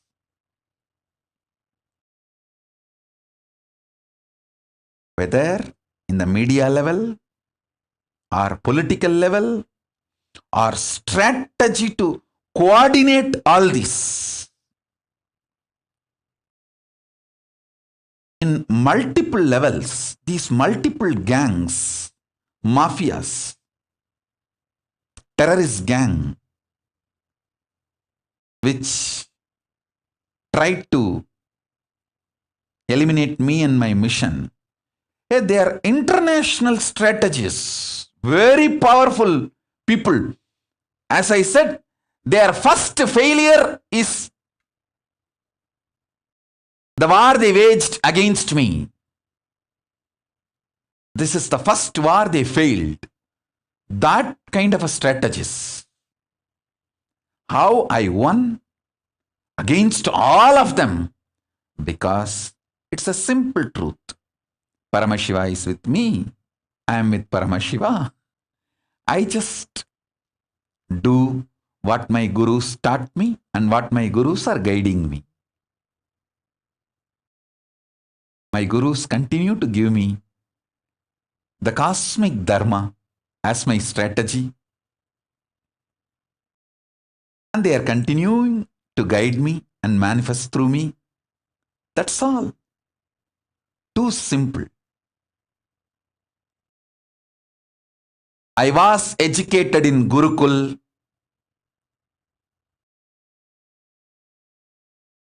And I am still in my Gurukul with my gurus.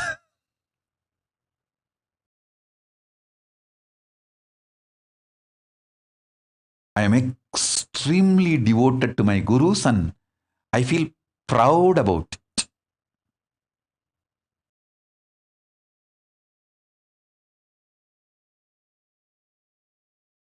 That is why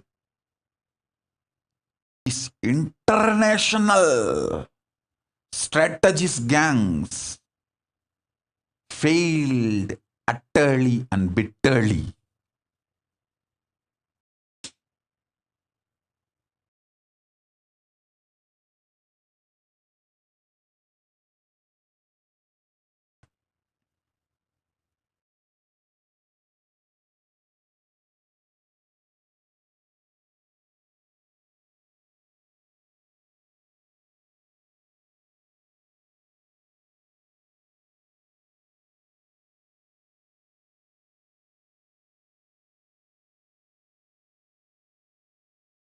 Everything my Gurukul taught me is treading and retreading. Everything the ordinary school teaches to human beings in the so-called modern education is tiring and retiring.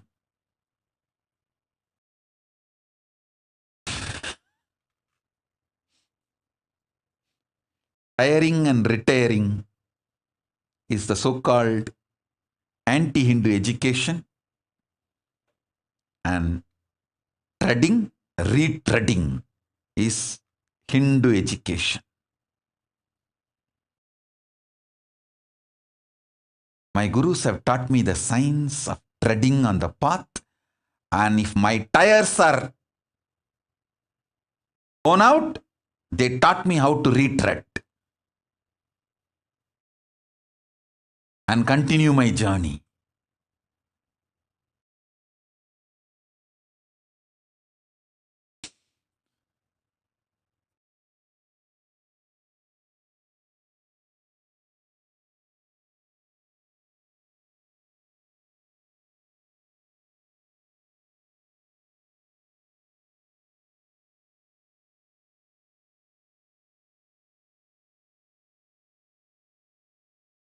I'll give you more revelations,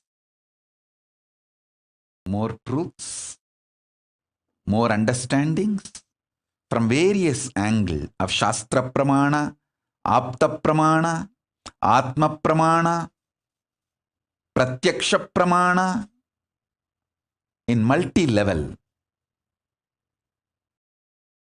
and Sakshi Pramanas in multi-level, to help you all to understand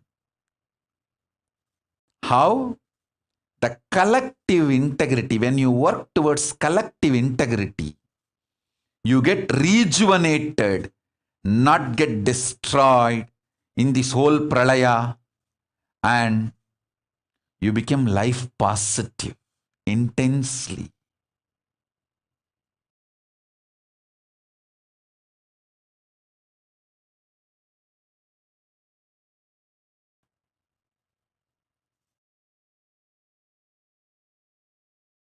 So even when you deal with your enemies, I am telling you, listen. Don't allow them to destroy you. Don't allow the anger and vengeance and reactionary pattern to be triggered by them. Don't allow the poison they dump on you to go inside you. Same way, don't even name them. Like Alahala sitting in the neck, throat of Paramashiva. Neither it goes inside and kills Paramashiva. Forget about killing Paramashiva. How can you kill? No. Nor it goes out and kills others, and it does not even come out through his tongue. It is just stuck and sealed.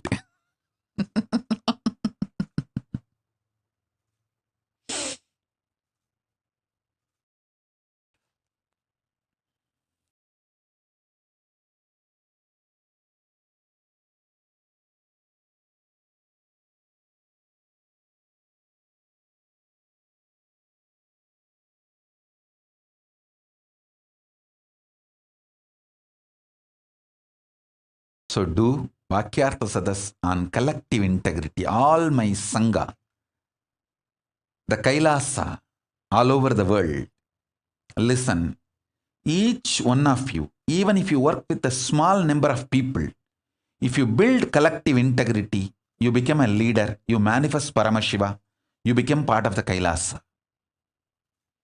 Not just individual integrity, it is all about collective integrity.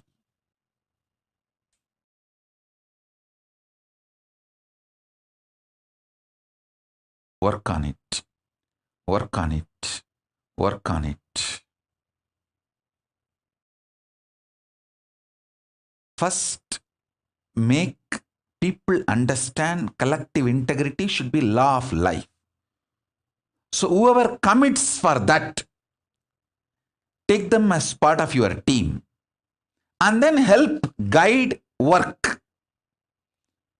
See, people who don't even want to commit for this collective integrity, you can't do anything with them. Let them have their team then. You form your team with people who accept collective integrity as the common goal and who are ready to work for it, struggle for it, manifest it. Good or bad, ups or downs,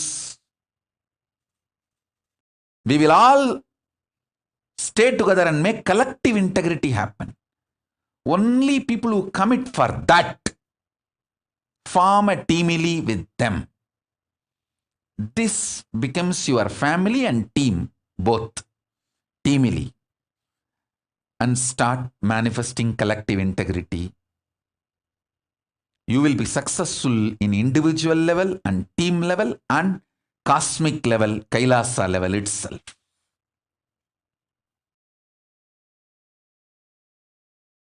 So, in further satsangs, I'll reveal more details. Each one who want to be leader, part of Kailasa. I know so many of you want to be part of Kailasa, like Sri Chidambara and Ma Premaya, Tushi, Ma Divyananda, Snehamayi, Muktika, Akil and Anusha. So many of you want to be part of Kailasa.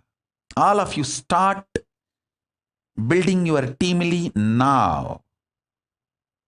Ask people who want to commit that collective integrity is their life. Ups or downs, good or bad, right or wrong, they are going to be together and make collective integrity happen. So, with that kind of people, form your teamily and start working towards collective integrity. You will be successful, your team will be successful, you will make Kailasa successful. This is the instruction for everyone. Pushpan Saras Murugai, everyone. People whom I named or not named, all. So with this, I bless you all. Let's all be integrated, collectively integrated, radiate integrity and collective integrity, authenticity, responsibility, enriching, causing, living, Paramadvaitam, Shuddhadvaita Saivam, the state, space, powers, being, superconsciousness, and Kailasa of Paramashiva, Paramashivoham, Om Nithyananda Paramashivoham. The eternal bliss, Nithyananda. Thank you. Be blissful.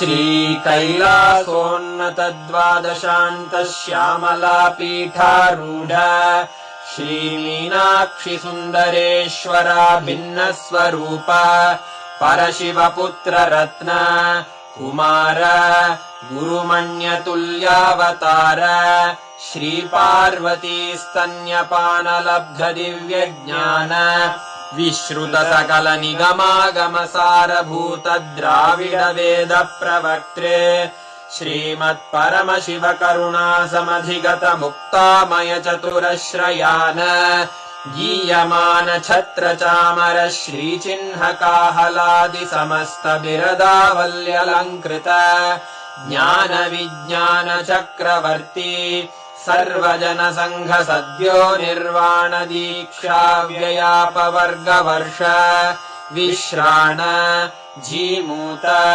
परमत कलभकेसरी शैव सिद्धान्त स्थापनाचार्य श्रीराजाधिराज पाण्ड्य महाराज गुरु क्षपण शाक्यादि महान्धकार निवारण ज्ञान भानु वीक्षणानर्हार्हध्वजोच्छेदन पूर्वक श्रीमद्वृषभध्वज स्थापक शैव समयकर्त्रे सर्वज्ञपीठारूढ श्रीजगद्गुरु श्रीज्ञानसम्बन्ध देशिक स्वामि वागीश सुन्दर माणिक्यवाचक स्वामिनाम् अवतारभूत श्रीज्ञानसम्बन्ध स्वामि पुनरुद्धृत श्यामलापीठ सर्वज्ञपीठ त्रिनवत्युत्तरद्विशततम गुरुमहासन्निधान अरुणगिरियोगीश्वर परम्परागत अरुणाचल सर्वज्ञपीठ गुरुमहासन्निधान कैलास परम्परागत काञ्ची कैलास सर्वज्ञपीठ त्रयस्त्रिंशदुत्तरद्विशततम गुरुमहासन्निधान नित्योत्सव नित्यमङ्गल नित्यकल्याण नित्यरजित कैलास परम्परागत आदिकैलास नित्यानन्दपीठ महासंस्थान महासिंहासन पीठकर्तः साक्षात् श्री परमशिव समुद्भूत कैलास परम्परागत वैवस्वतमनु इक्ष्वाकु हरिश्चन्द्र भगीरथ श्रीरामचन्द्र शूरसेन इत्यादि अनवच्छिन्न सार्वभौम चक्रवर्ति परम्परागत चतुष्षष्टि योगिनी मण्डित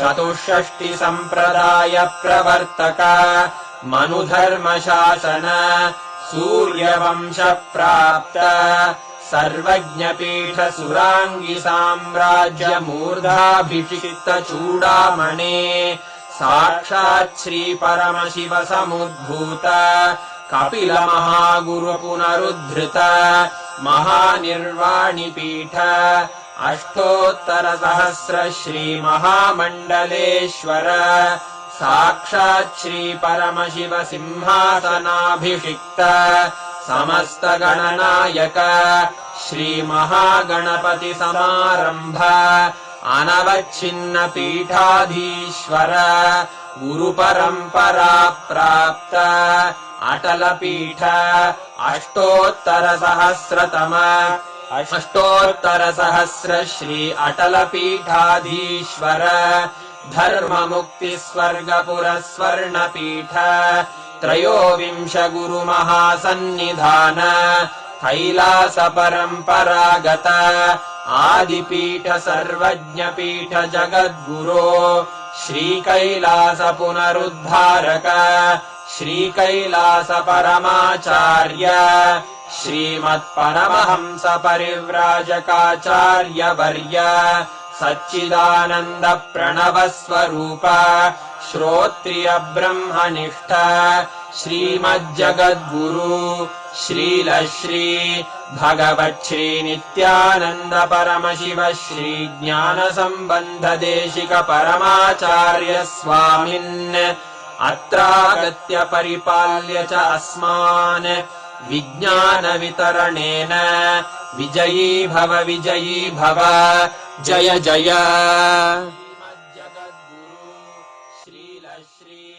भगवत् श्री नित्यानन्द परमशिव श्री ज्ञान सम्बन्ध Desika परमाचार्य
Pragati Manual under the guidance of Supreme Pontiff of Hinduism, Jagadguru Mahasanidhanam, His Divine Holiness, Bhagavan Nithyananda Paramashivam.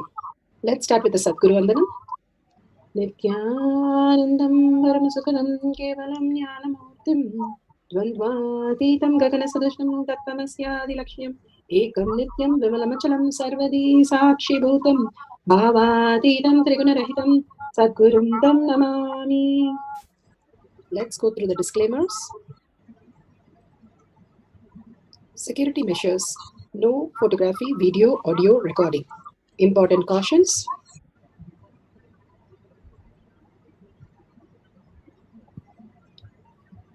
Please be aware of the important cautions.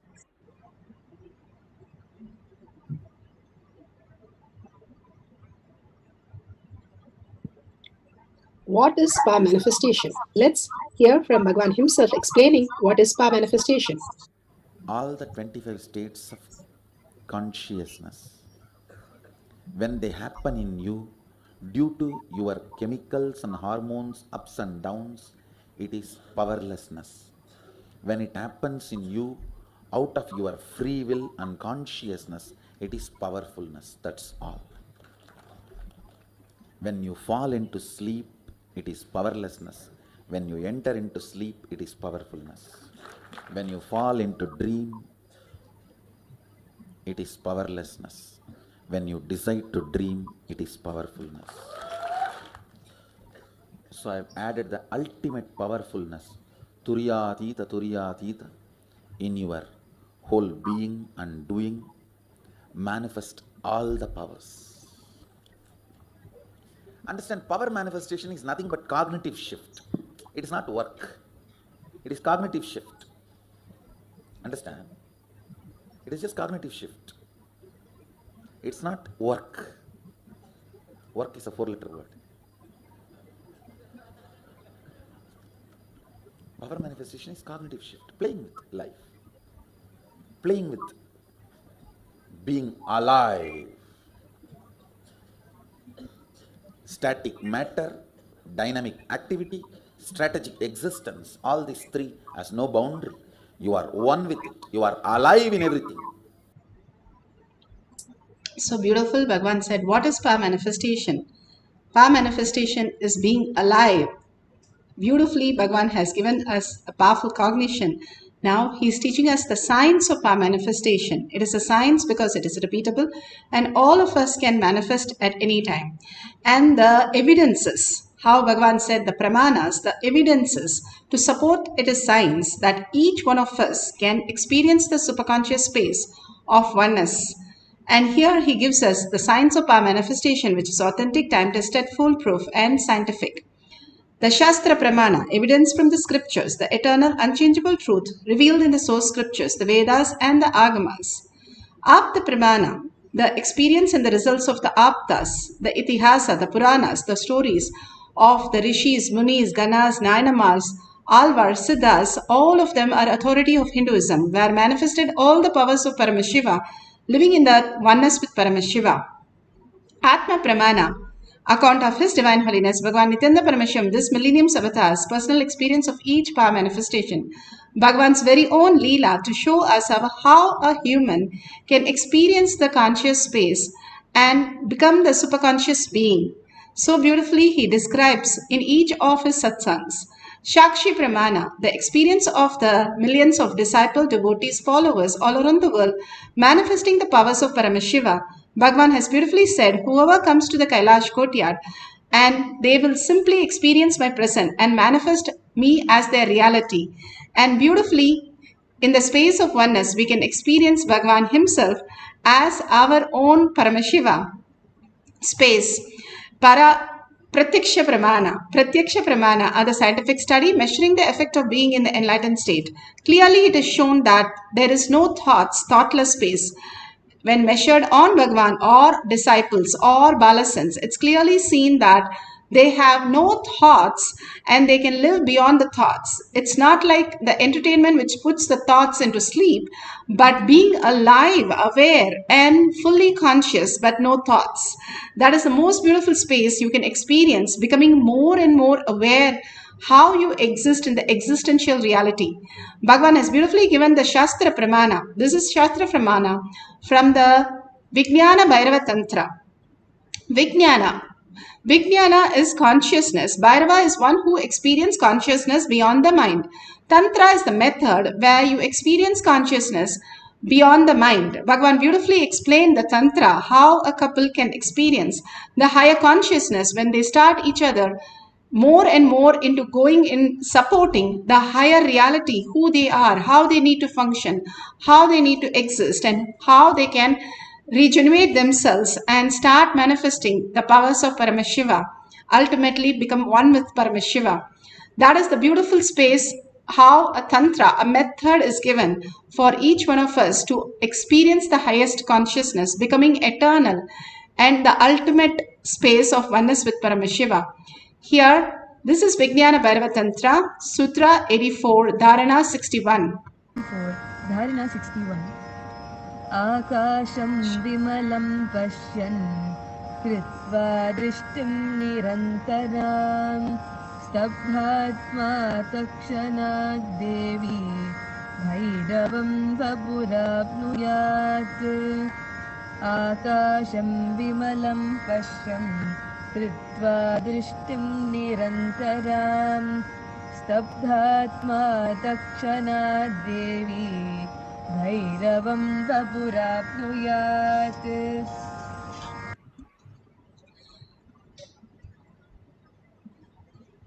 Bhagavan Paramashiva says, looking at the spotless infinite etheric space, Akasha, beyond the sky and clouds, one should fix one's gaze without blinking and continuously and make the body and the inner space steady and motionless. In that very moment, O Devi, one attains the nature and the power of infinite space, Bhairava.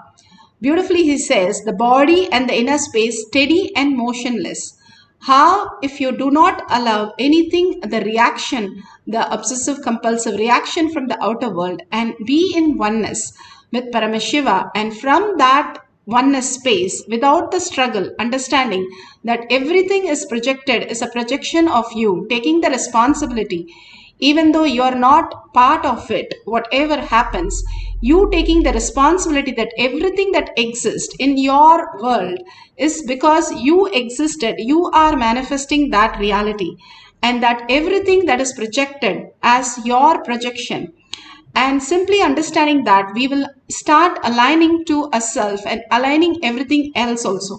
How in a body one of the parts is not working, functioning, then everything else function more to make it beautifully functionable.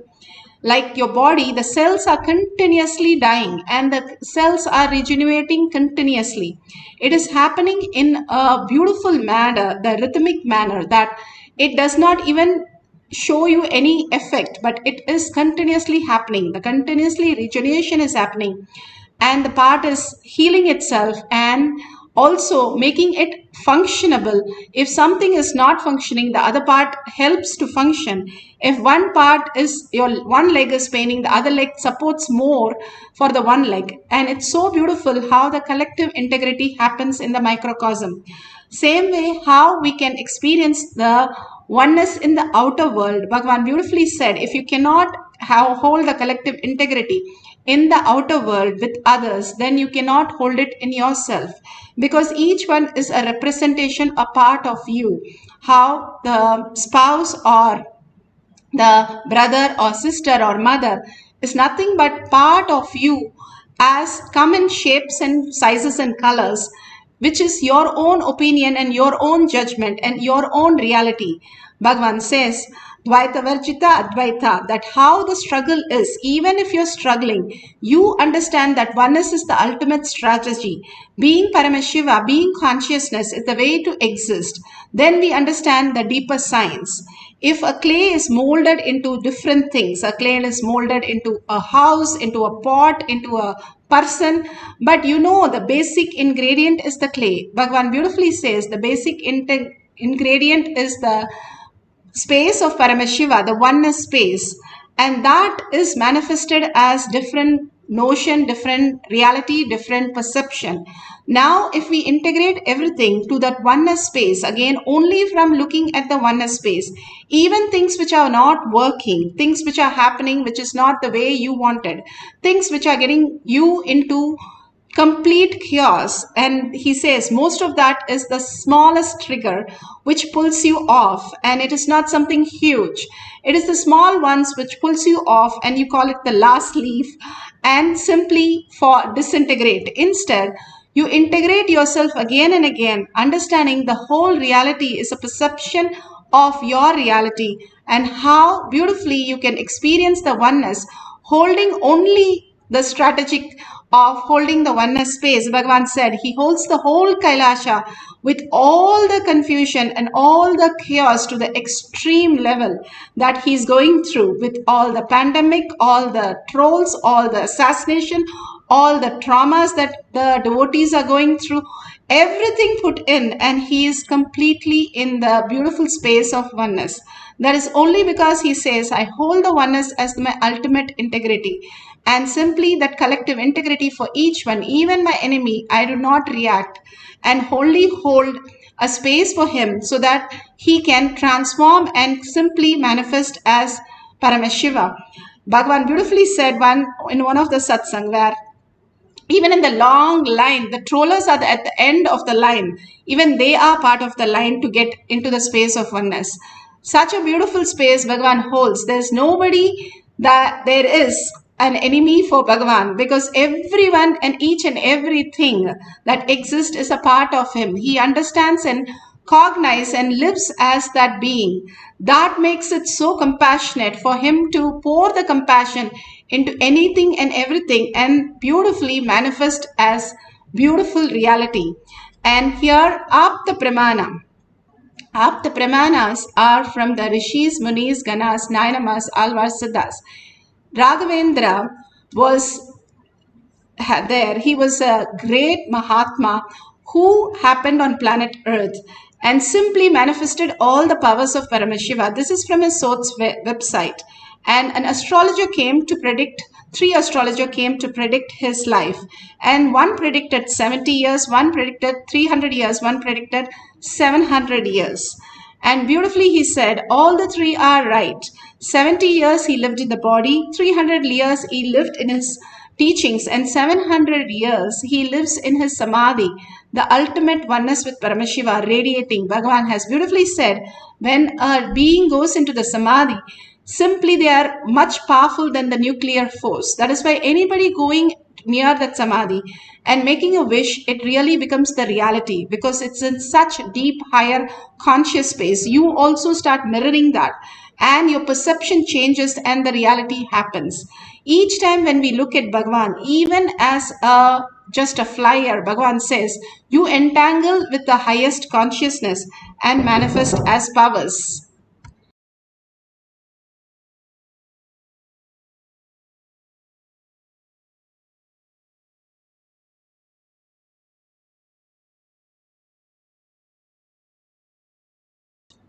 So beautiful that how Raghavendra happened on planet Earth. Let's go to Bhagavan's satsang, where he talks about the beautiful space of oneness, the love that radiates as manifest as powers. Restful awareness to yourself now, and do not have guilt or worry if you have the influence of the past and influence of the future on present now. Guilt or fear is a one more incompletion that is not going to help. So not engaging with guilt, not engaging with fear, unclutching with fear, incompletions, guilt is the right attitude. Understand, the official attitude towards incompletions, towards guilt, towards fear is unclutching, and all the further manipulation of fears, if you unclutch, life will become worse. All those fears are manipulation of fears. All those multi-level fears do not have the real existence. They are delusion. constantly invading your inner space to destroy the possibility of enlightenment. Please understand. Anyone who comes to simple awareness stops behaving agitated, immature, rough, like multiple personality, all this layered fears, fear, guilt, powerlessness, incompletion are layered. Please understand, this is the Deva Rahasya. They all do not have influence over your present moment. This present moment, you meet the consciousness. Consciousness meets Kala directly. So, any practice you do in the present moment, for example, you declare completion. Immediately, even 2000 years of incompletion has no power over you. This is Deva Rahasya. Understand? This Deva Rahasya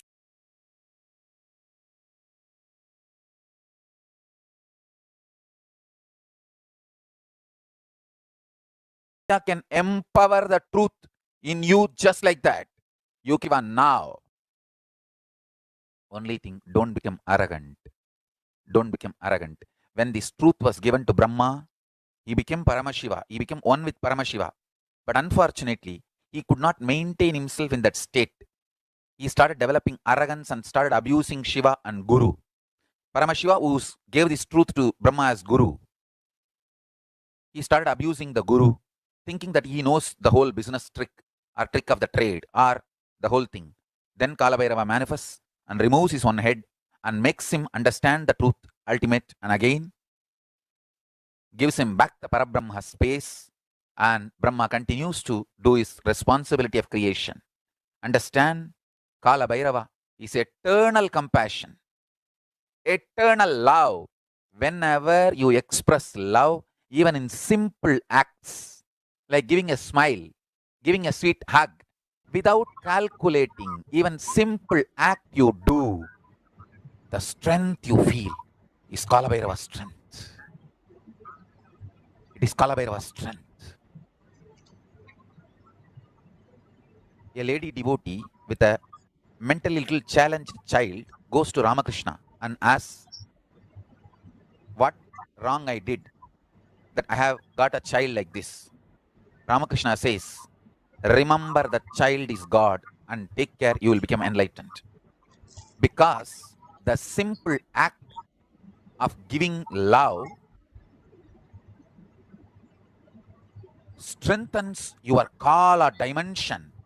And if you remember, cognize to whom you are giving love is God, it becomes devotion. I tell you, every time you share love, every time you use love as the strategy for your existence, the joy oozes out in your being is the strength of Kalabhairava. Strength of Kalabhairava. Kalabhairava is eternally loving, caring, blissful, ferocious, ecstatic, blissful, ferocious. Meditate on him. Be eternally loving like him.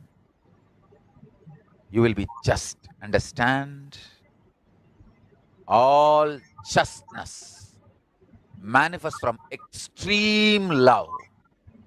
That is why Kalabhairava is Lord of Yama. Kalabhairava is the Lord of integrity. Kalabhairava is Lord of justice. All justice is delivered cosmically only from the pure space of love. Maintain the intense space of love. Paramashiva will raise you to the space of being a justice, delivering justice to the world. Compassionate, eternally loving, are always kept in the space of delivering justice, giving justice. Understand? Extreme compassion, extreme joy, extreme ecstasy.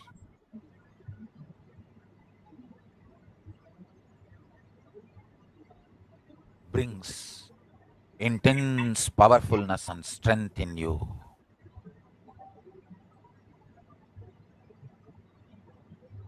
Just go on be sharing smile and love to anything you see. Hug anything you see. If you don't have any object in front, hug the air. You will build strong body and heavy muscles like Kalabhairava. Listen to this Deva Rahasya. Look everything you see with love. Hug everything you see, including the air. You will build healthy, powerful, heavy body and grounded being. Superconscious flowering. Sannyasa is seeing everything you see through love, hugging everything you see. One with everything you see. People, objects, animate or inanimate. In the cosmos, there is no inanimate. In Kala, there is no inanimate. It is a space where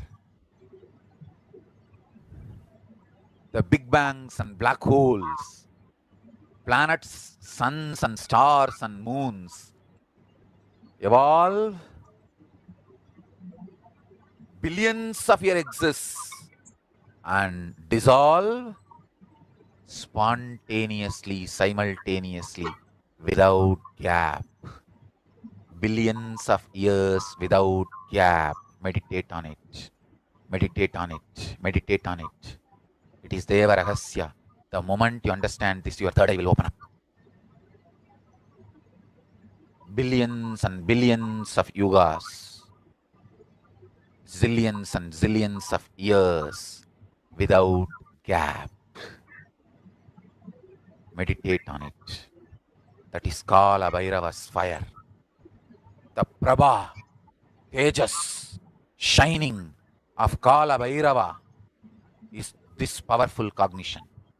Zillions and zillions of yugas, years, without gap.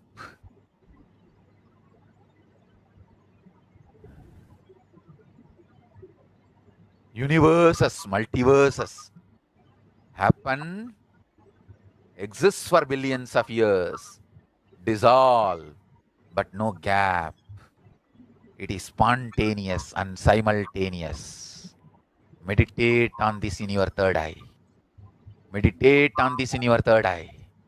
Kala Bhairava, deep compassionate being, will reveal the secret of time in your consciousness. This is the initiation.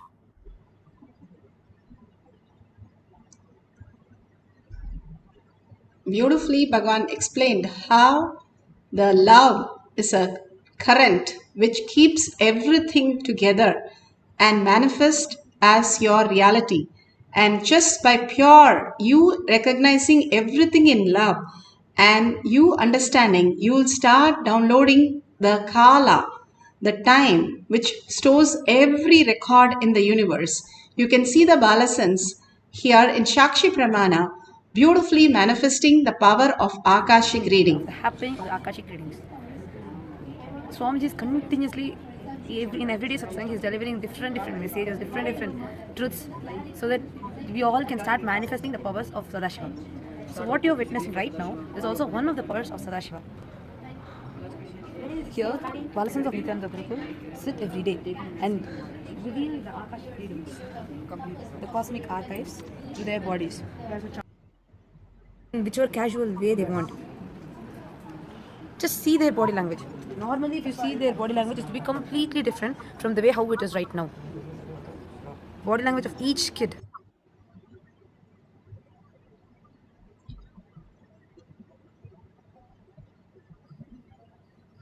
with this, let's move to the instruction. Beautifully, Bhagavan has given the blessings for all the Balasans to do the Akashic reading. Now, today in this section, we'll be experiencing the oneness with Paramashiva and manifesting the space of Parashakti as Akashic reading. Each one of us going to experience the space of Akashic reading. And how is that going to happen? When we understand the collective integrity, how we exist, and how everything is connected, and how we perceive. If we understand the higher signs, how we are, we'll simply understand how to deal with our life. Instead of struggling with our life, it is only a projection of each of us in different forms and shapes and sizes. All we need to understand, look at with a different angle, how a mother will look at the different kids of each one troubling, one not eating, one not studying, one not behaving, and all that. If you have like a 2 dozen kids and each one with one trouble, how do you deal with them? And that's how you're dealing with your life. But the mother never loses the love and gets angry and upset and get out of the whole thing, but she is patient to make everything fine, and finally they all flower so much and beautiful and they fly away. Literally, the eagle pushes the kid out of the nest, and knowing very well the kid will not fall down and tumble, but it will fly. But the beautiful push has to happen from our side for each one to flower, and each one has to beautifully, even in birds and animals, they come back and feed the parents and take care of it. It is a cycle how the nature exists. You can never find a monkey which is dead. There is no monkey we can see as dead. Simply it disappears after it leaves the body. And also it knows when to leave the body. It goes and sits in somewhere and just fast unto death. It doesn't even move from there for few days. The beautiful space the animals are in, even that they are in such a collective integrity and they function in such a beautiful ecosystem, the very nature, all the things in the nature, even all the regeneration is happening in the nature. Simply they rebuild. If you see a dog is run over by something, he doesn't take a stone and throw it on the vehicle, but simply tries to heal by licking the leg and making it fine. He is only looking for more healing and expansion, even in the worst situation. Bhagavan has beautifully given us the ultimate signs of collective integrity to understand not to hurt ourselves. It is completely suicidal. That is what Bhagavan is bringing to the point. How we are cherishing and we are engaged in something which is not us. It doesn't even belong to us, all the enmity, all the obsessive compulsive reaction. But we are engaging in that and losing ourselves. Instead, understanding that whatever that reaction is from we just need to detox the body, nothing to do with our going and fixing it. And that's where we are making the mistake that we can fix it. It cannot be fixed because it doesn't exist. How do you fix something which doesn't exist? That is where we make a mistake. And then we fall into the whole incompletion because we lose the calmness. And beautifully he says how the detoxing will actually clear the reaction and make us look very clearly that it is a delusion. Why are we fighting with something which doesn't even exist? And be in the oneness of Paramashiva, that is the best strategy that we can understand the Kala dimension, which is just happening continuously as the ultimate reality. And being in that oneness, ultimate space, quantum space, and simply that Paramashiva, who you are, manifest as reality. Brahma understood this great science that even this minute I can complete and be in that space. I become Paramashiva, and he became not just Paramashiva, he thought he is Paramashiva. And then comes the whole confusion. Then he does a Kala Puja in Mylapore, in the whole space of him getting liberated from that whole curse, and then he gets liberated. The Kapalishwar temple in India, in Chennai. And beautifully, all these great truths are revealed, and with the pramanas and with the proper temples where Brahma came and did a puja to get liberated from the curse. and simply he regained his space, and how Vishnu, the Vishnu Chakra, he has to protect, and how he regained. All these great signs are told that all this delusion is not required to react, but hold the oneness with Paramashiva and just be holding that space till the whole thing moves out and simply the higher reality unfold in us. Now the guidelines to understand the Kala, that Kala is not time. It just exists, all that which exists as reality. There is nothing past or future. As we understand, Bhagavan says, it is power over now. That is what his collective integrity is. When you have the understanding that everything that exists is a perception of you, and you are responsible for everything, and everything is projected from your inner space, you understand why that projection can be more beautiful by the space of Paramashiva and oneness with Paramashiva, rather than the reactive space which get projected as all the demons which comes and attacks you. Here we are going to have the Akashic reading by each one of us. We can have a partner. If you don't have a partner, you can write down and call the person and explain. You can do it for yourself also. Next 24 hours, what are the things that is going to be happening? The calls that you're going to get, the friends you're going to meet, or somebody who has not called you for 20 years. You can just simply put down their name and you will see them calling. It's no coincidence. You connecting to any species is nothing but your projection. Now you know how you're projecting your reality. All this Bhagavan is beautifully giving us to understand. Like you become $1 trillion son suddenly and you are asked to go and buy the best car. It is so easy for you. You don't have to have a second thought. Same way Bhagavan is giving you the conscious cognitive shift that you are projecting your reality from the oneness space. You are consciousness. You can manifest anything. You are Paramashiva. Paramashiva sitting there with the 25 heads and 75 eyes and 50 hands and sitting there and manifesting as you. The identity in you is dissolved is why he is manifesting in you. Holding that as a powerful cognition and not making a mistake that Paramashiva is you. That Paramashiva is you when you drop the identity and the oneness merges with Paramashiva. Holding that, you will simply be in the higher consciousness and manifest the past, present, future as you want. You can command over the reality because you are projecting it. You have the projector, you're sitting in the projector room. You can play whatever reel you want and it will get projected. Holding that Paramashiva as your reel and simply being in the oneness, your whole reality is going to be whatever you want, you can project. And simply that will become reality. So write down the things in next 24 hours. You can even go back to the past, what you call as past, and write down, which is also happening right now, as Bhagavan says. The whole thing can be understood that everything is happening right now. You have power over now. When you drop your identity and get the details of anything, kids used to, the Balasans used to even tell the street name, where, who, and what person is available. So to that extent, we can experience the oneness, downloading all the information exactly to the detail. And that if you can get 5 to 10 things correct, you have manifested the Akashic reading perfectly. If you got some of them correct, and if you just feel the Kundalini energy, you've started manifesting the powers of Paramashiva. Now let's sit straight with the head, neck and spine in a straight line. Entangle with Bhagavan deeply into oneness. Such a powerful cognition, such a powerful satsang, and just melting our identity, making us in oneness with Paramashiva, and more overflowing love and compassion that he is pouring on each of us. Just be in that oneness space. Chant the Mahavakya and literally listening to the Mahavakya, you're chanting with the body and whole being vibrating with Mahavakya. Let's start manifesting the power of Akashic reading, revealing the happening of the immediate future.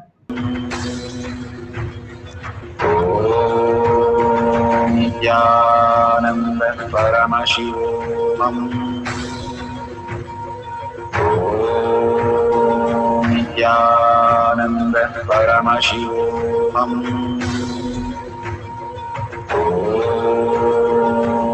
Nithyananda Paramashivoham. Om Nithyananda Paramashivoham. Om Nithyananda Paramashivoham.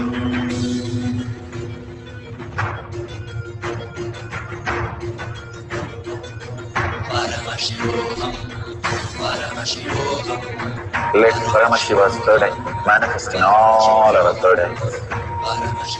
Let the Amrita pour, let the Varni open up, manifest in all of us.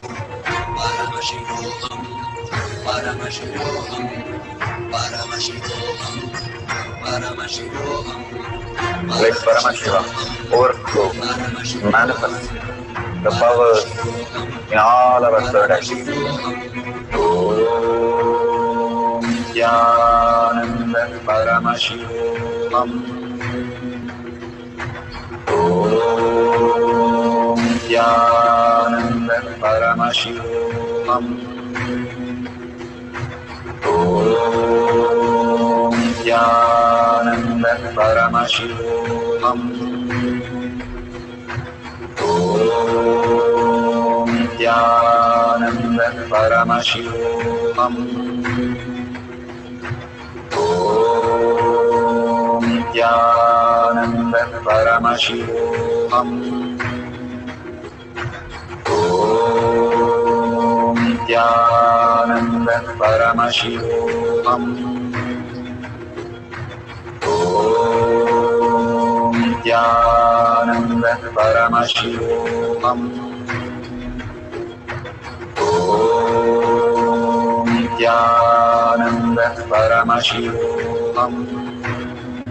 Paramashivoham. Om Nithyananda Paramashivoham. Om Nithyananda Paramashivoham. Om Nithyananda Paramashivoham.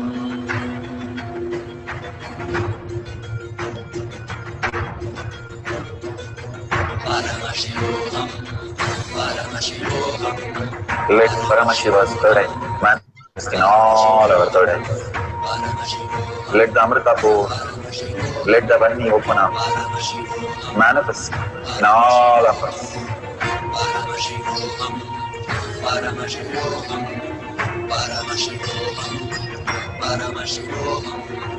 Let Paramashiva overflow, manifest the powers in all our third eyes. Om Nithyananda Paramashivoham. Om Nithyananda Paramashivoham. Om Nithyananda Paramashivoham. Om Nithyananda Paramashivoham. Om Nithyananda Paramashivoham. Om Nithyananda Paramashivoham. Om Nithyananda Paramashivoham.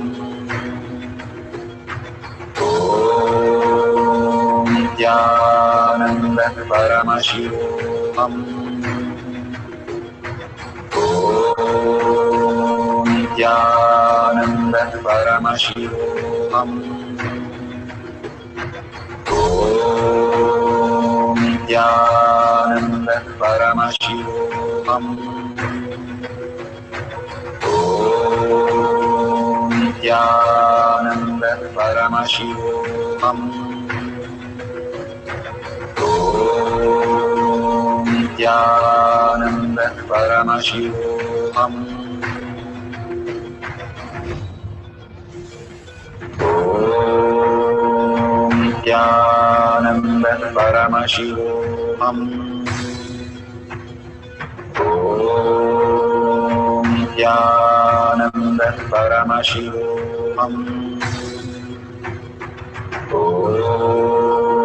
Nithyananda Paramashivam. Om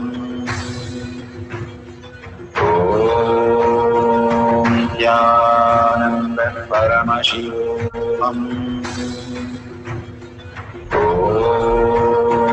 Nithyananda Paramashivam. Om Nithyananda Paramashivam. Om Nithyananda Paramashivam. Om Nithyananda Paramashivam. Om Nithyananda Paramashivam. So beautiful. Whatever you have experienced, the past and the future that you are predicting, simply ask the partner whether it is correct, the past and the future. You can note it down, and in 24 hours you can verify it. And whatever appears that you have just got it from the beautiful space of oneness. If you're looking at the Atma Murti and the letters are appearing in golden, then you have manifested the powers completely of Akashic reading. Beautifully, the Balasans will be able to see the Murti and the golden letters starts appearing. Even if you have the thoughts, oh, is it my thoughts or is it something which is Paramashiva is giving me? Do not have any confusion. It is something I'm thinking about my problems. Do not have confusion. Every thought that is happening is because He is manifesting in you as reality. Continuously hold only oneness space. No self-doubt, no self-denial, no self-hatred. Even one thought can disturb you. Don't let it disturb. I am Paramashiva and whatever he says is true. And I am writing down. That's all. There is no questioning whatever you're receiving as prasada. Once you declare that, then the whole thing will settle down and simply you'll see exactly how it happens. The chastity of the women, how they are so chaste, and simply they can see the future. One of the great siddhas, when he saw a crow which was disturbing him, he just burnt it with his third eye, and he went to a ordinary woman's place where she was serving her husband and asked for the Madhukari Bhiksha. And there she said, oh, I am not the bird to burn me. Don't get angry with me, but I have to serve my husband, who is my God and who is what I see him with deep love and oneness.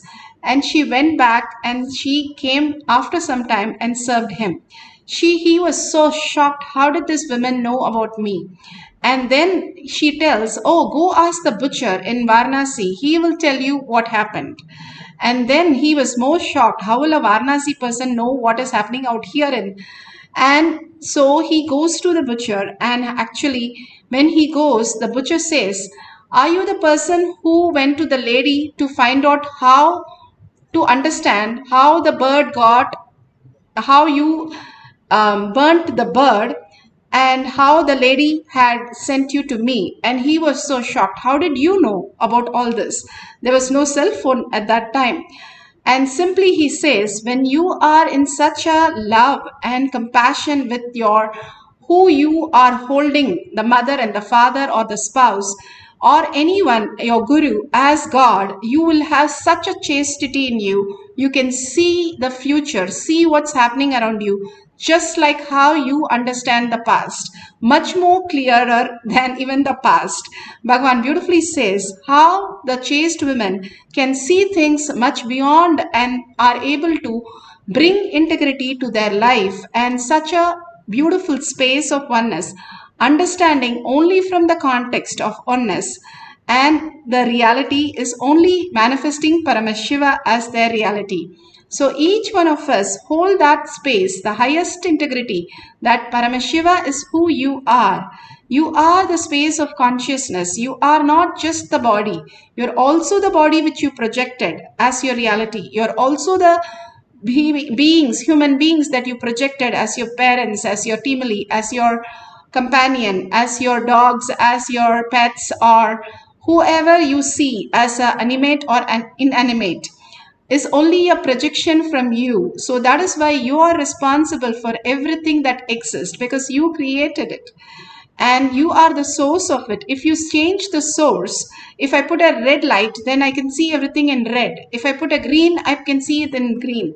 Same way, if I hold the Paramashiva space, I can see everything in Paramashiva space, and that will also occur as Paramashiva space. If I put a anger, then everything is angry with me, everything is shouting at me, everything creates chaos for me, and completely I am deluded. What we see is a perception from ourselves. So now hold only the oneness with Paramashiva. Get into the deep meditative space and hold the beautiful space with Paramashiva, chanting the Maha Vakya intensely, for your whole being vibrate with it.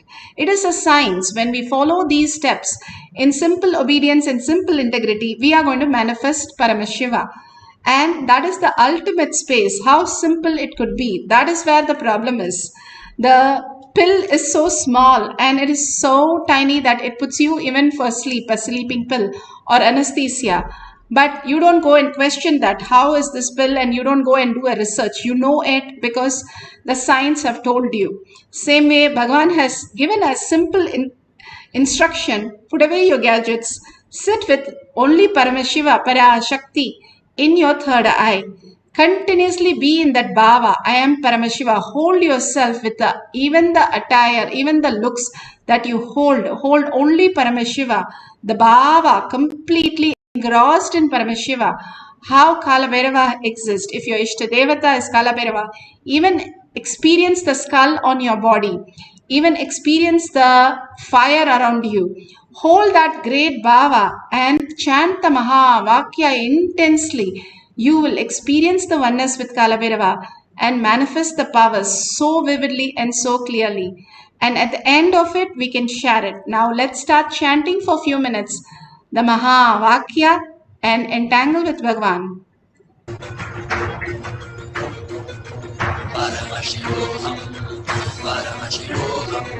Let Paramashiva's third eye manifest in all our third eyes. Let the Amrita pour, let the Varni open up.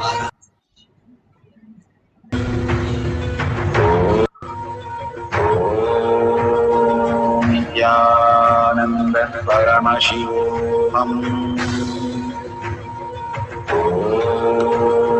Nithyananda Paramashivoham.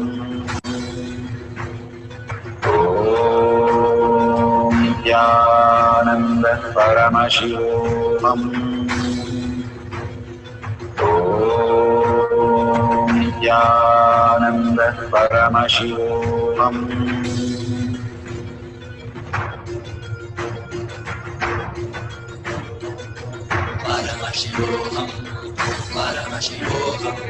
Let Paramashiva's third eye manifest in all our third eyes.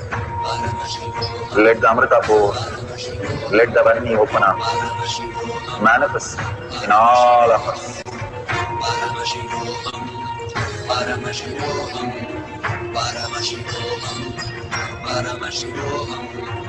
Let Paramashiva overflow, manifest the powers in all our third eyes.